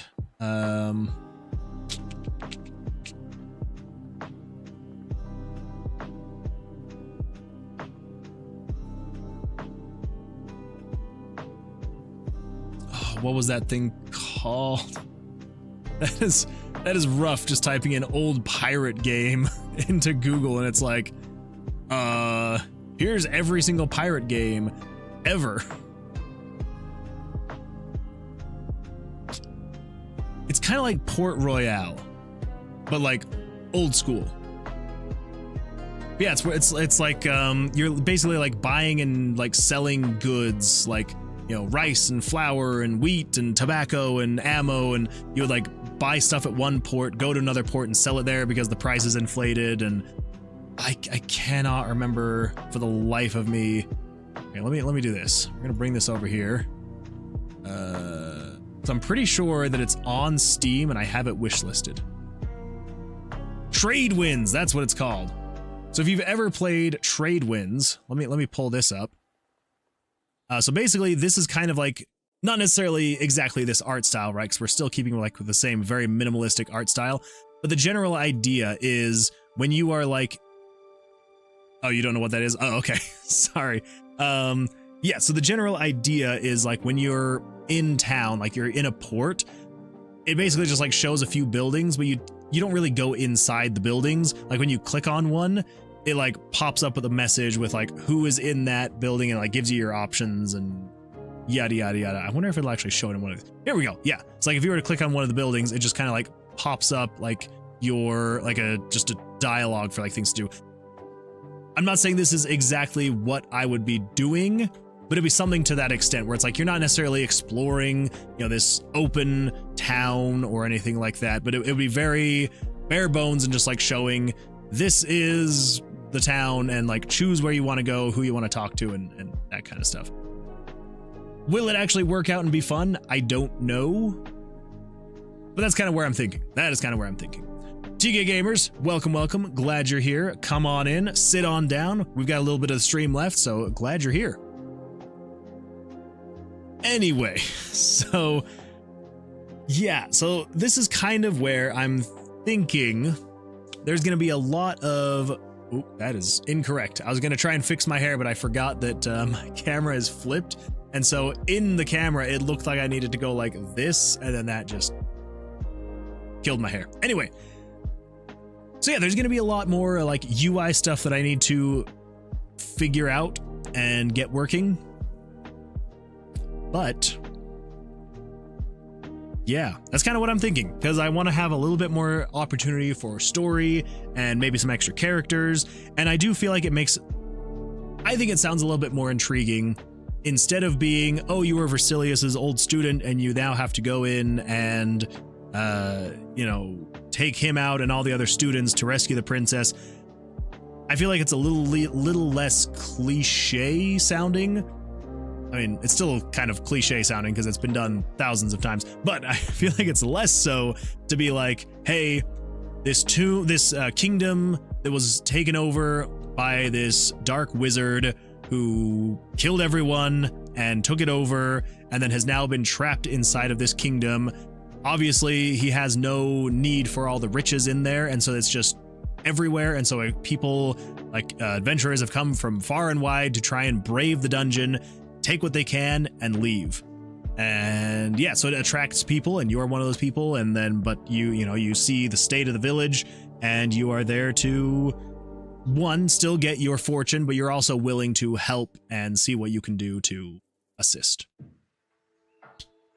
Anyway, I'm going to be thinking about it a bit more between now and the next stream so that hopefully I can have a more solid idea on how that's actually going to look, play, and function so that we're not going in here absolutely blind next time. Yeah, so that's the plan anyway. All right, Sosman says, oh, sorry, yeah, you said I think Monkey Island is the only pirate game I know. Yeah, that is a great game, but yeah, Trade Winds, I loved the idea of games like Trade Winds growing up, because yeah, basically the idea was you had your pirate ship. I guess you weren't necessarily a pirate, but like you were a sailor. You had your ship, and at the port, you would open up the goods that you could purchase or sell, and you could purchase, yeah, anything from like, you know, rice and flour and sugar and barley to like medical supplies and guns and ammo and tobacco, silks and, you know, different materials and things like that. So you would buy whatever you could, and then you would just sail around to the different ports, and as you talked to people, you would find out where shortages were. And so you would kind of track, like you would follow down those shortages to kind of fill in those gaps so that people would pay more for your stuff. You'd sell it, get more money, go somewhere else where there's an abundance of rice, buy it for pennies on the dollar, and then go somewhere where rice is, you know, short, and then you'd sell it for. So anyway, absolutely loved games like that growing up. Anyway, yeah. So let's see. Sosman says, not to derail the conversation, but I saw there is an RPG Maker game jam starting later this month. Thought you might be something you're interested in. I did not know that. I will have to look into that. Yeah, that could be kind of fun. I may have to look that up. Let's see, just to make sure that I actually do it. RPG Maker, Maker game jam. It's on Oh, didn't mean to send a link. You are totally fine. Yeah, saw it on Itch. Yeah, Itch is honestly the best place to find different game jams. So I'll have to check and see on that. It might be a little difficult because, again, like any spare time that I have, I definitely want to be spending working on this game. And so I don't know. I don't know if I necessarily want to or have time to derail myself, but I don't know. Might have to look into that. Maybe get a break from this one and make a new game for the game jam. It's not a bad idea. Maybe take just like a short break, do a game jam, and then come back. Maybe. I might have to do that. Might have to dust off the old RPG Maker 2K3. That would be a really good one to do. Yeah, I'm gonna have to look at the rules and see like if they're like any RPG Maker will do. Yeah, sweet. Yeah, thanks for letting me know. Cause yeah, I'll have to look into that and see what we got going on there. Axel says, ooh, here's a cool idea. Maybe the shopkeeper in the dungeon is one of his followers, and you have to beat to. Wait. Is one of his followers. You have to beat to you lock it, but he turns to greed. Also, a student could be replaced with a stronger slime. I do like that idea. That way you can buy dice and such during the gameplay.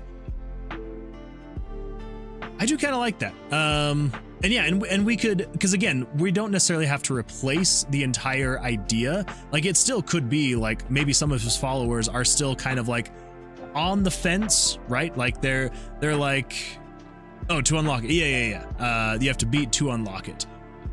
Sorry, I read it weird, and I knew what you were saying. I just for some reason didn't say it out loud that way. Sorry.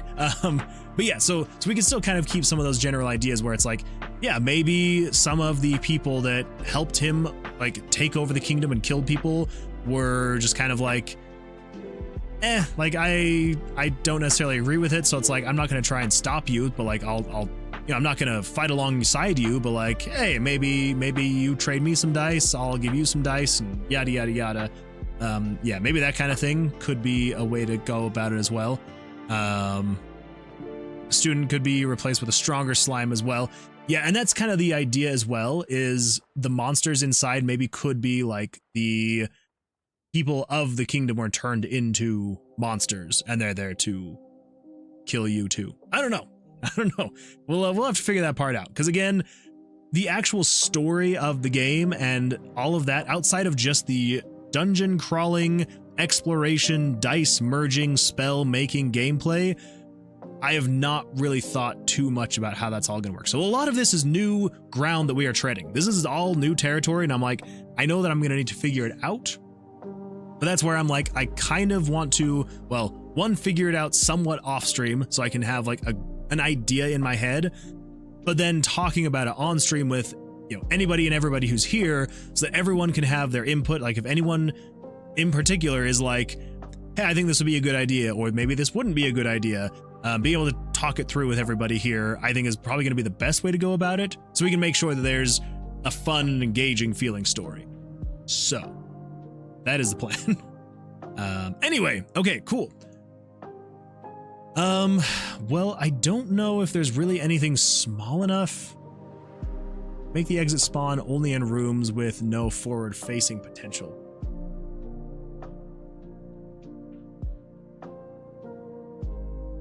We could do that as well.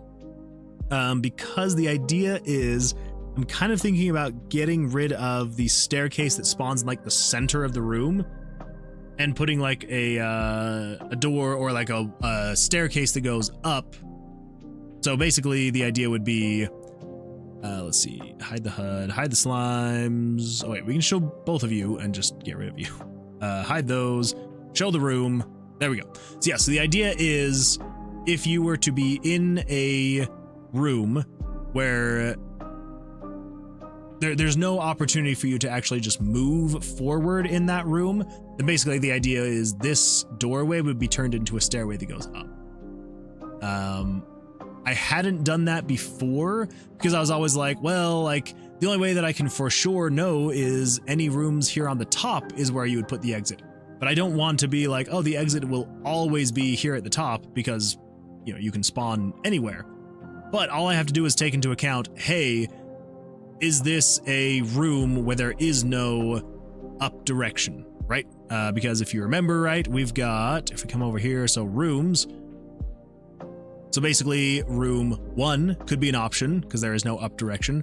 Room 2, room 3 wouldn't, room 4, room 5 wouldn't, room 6, room 7, room 10, 11.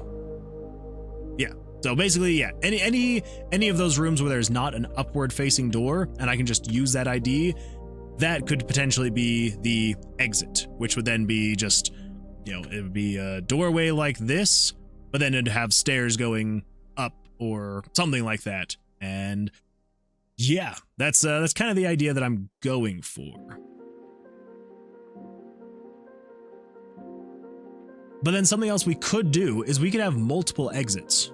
So you know how right now when you exit, you've got the stairs, right? So if we find, is it exit UI, stairs, safe room. What the crap did I call it?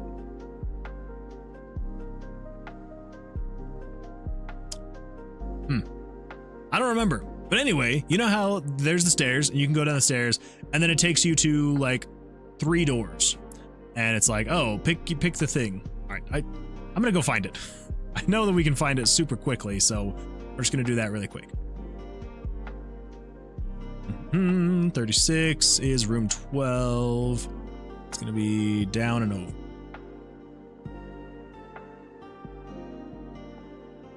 Oh my gosh. Of course it is. Should have just gone over. Oh well, you live and you learn. And I get a crit fail. Just let me get to 12. This was supposed to be super fast. Oh my gosh. It's got me bobbing and weaving through this whole thing. There we go. Okay, so right now you come across something like this, right? There's just a stairwell in the middle of a room and it could be any one of these, right? But the idea is, what if instead of having this stairwell, you would then go down and it's like, oh, do you want to go through this door, or this door? Instead of having that, the idea would be if you instead had, so if we look around here, there's still anywhere from like 2 to 4-ish doors or however many. Okay. That you could have, so you'd have like, you know, 1 to the safe room. If we're not gonna have safe rooms anymore. Anyway, that's where I'm kind of like, maybe we don't need those doorways anymore. But yes, the general idea would be you would then come across a room like this. Say, for example, if this were to be a room, even though there's not a door here, so you can't move up, but there would be a archway leading to like a stairwell that's going up or down or something like that, taking you to the next room. So that's kind of what I'm thinking we might change it to. That way you could potentially find multiple exits that take you in different directions. So that is the idea. Anyway, Axel says, yeah, like I said earlier, I'm an author. Oh, that's right. I feel like there were so many messages you sent that I completely missed because I was like so deep in trying to explain things. Found it. Maybe don't kidnap the princess. Maybe instead, I'm thinking of this from an author standpoint. I know that it's your story. I'm in no way telling you don't do this, do this. It's just that my brain is exploding with ideas and I'm tired as hell. I think a home base / village. Okay, yeah. And then home base / village. Yes. So yeah, like I said earlier, I'm an author and I make D&D campaigns. So world building and storytelling is a major passion of mine. Yeah, and that is something that I may not be great at it, but I also love as well, is like the story building. Like I have always wanted to make a D&D campaign strictly because I want to build a world where there's just people and story and characters and all this stuff. The thing is, I am terrible at D&D, so my wife is the one that does the DMing and the story building and all of that, because she's actually a good DM and I am terrible. I would be terrible. I've never actually tried to DM, but I do not know D&D well enough to be a good DM. So Anyway, yeah, absolutely love all the story building and the world building and the characters and all of that stuff. So I really want to do that. And I was kind of getting disappointed in myself that I wasn't leaving more opportunities for something like that with Tomb of Versilius. So I was like, I have a decent foundation now for gameplay and, you know, the looping of the gameplay and all that stuff. And so I was like, well, what if I try and open it up more to allow for more story and world building and characters and places? And so I was like, you know what? Yeah, let's do something like that, where there is a town that you get to go visit. You're literally in here to complete quests, kill monsters, collect items and stuff like that. Oh, actually, that also reminds me about a potential change to the UI, which is why I'm kind of like, I need to figure out how I'm going to maybe change the UI. And that is, I want there to be more things that you're coming in here to find than just dice, right? I want to do things like you're finding, I don't know,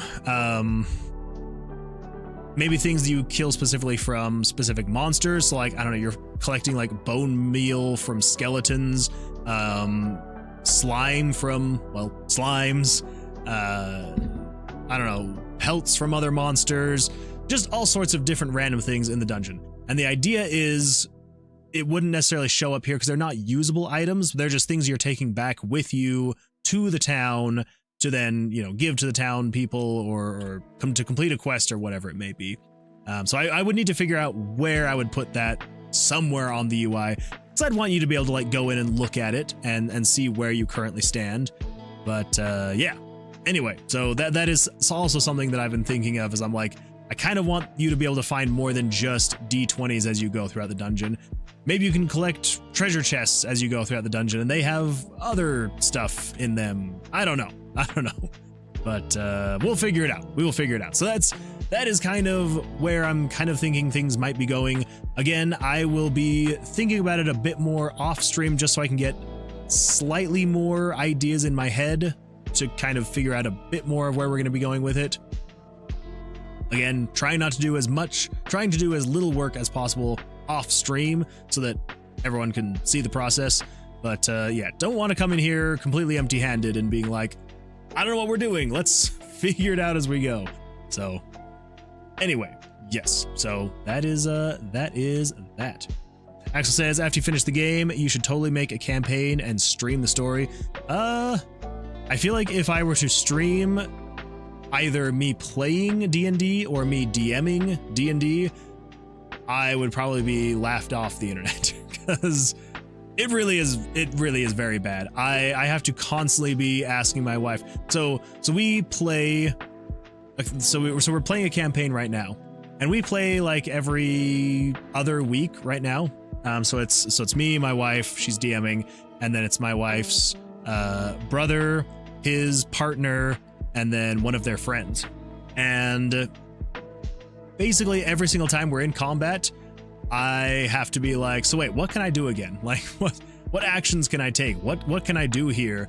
And yeah, and they're just constantly like, well, don't forget you can do this. Like, I am a freaking druid.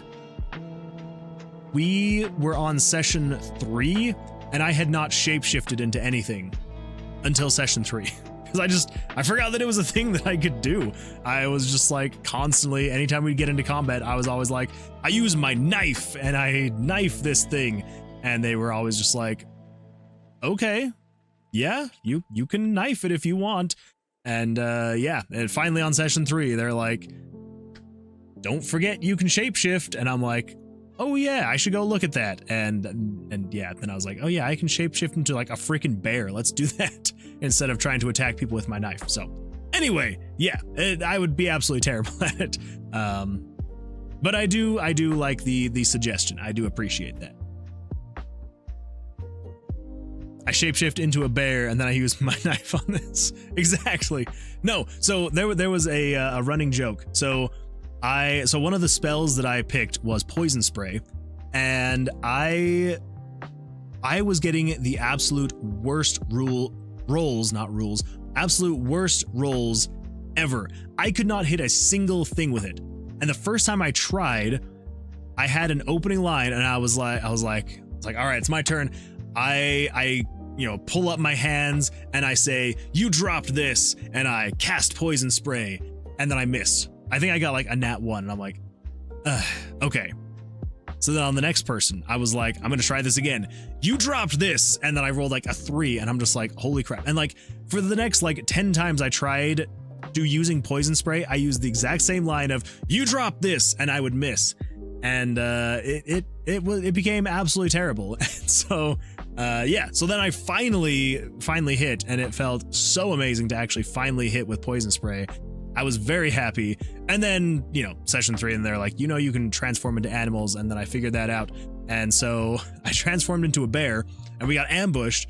And so I started like clawing at this dude, and I finally had the finishing blow on this guy. And so like my wife's like, how do you want to do this? And I'm like, I bite the guy's hand off. I bite the guy's arm off, grab the arm with my paw, and I yell, you dropped this, and I like smacked him to death with his own hand. And it was very satisfying after 2.5 sessions of not being able to hit a single freaking thing. It just took me shapeshifting. That's all it took. Anyway, there was a very random side tangent about D&D.